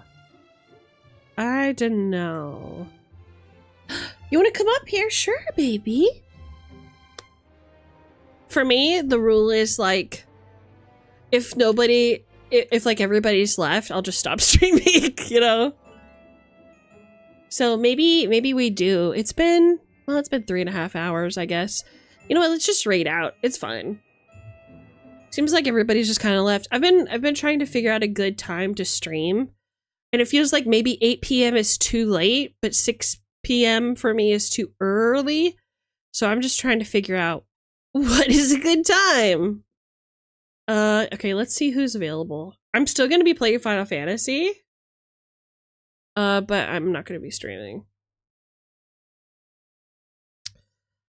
Okay, who is alive right now?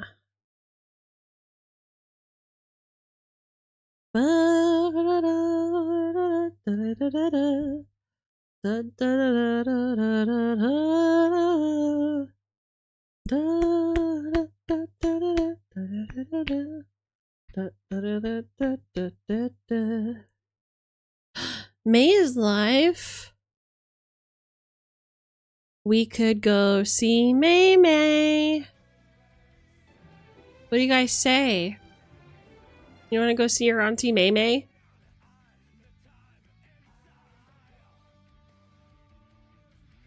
Okay, work. Let's do it. Let me get her name. Please copy the raid message.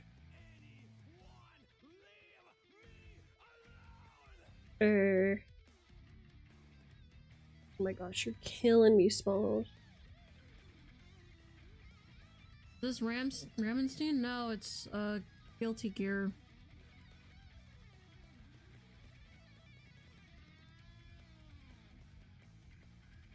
Also, hi Ian, how you doing? Hope your day's going good.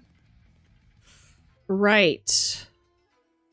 Copy the raid message. Go absolutely bonkers with it.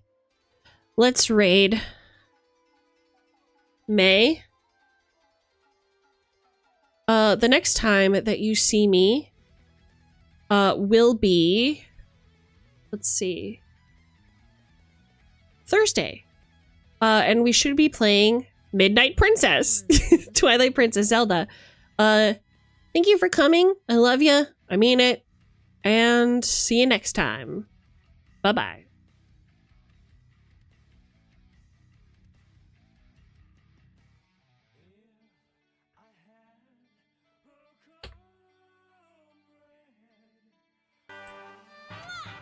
Oh.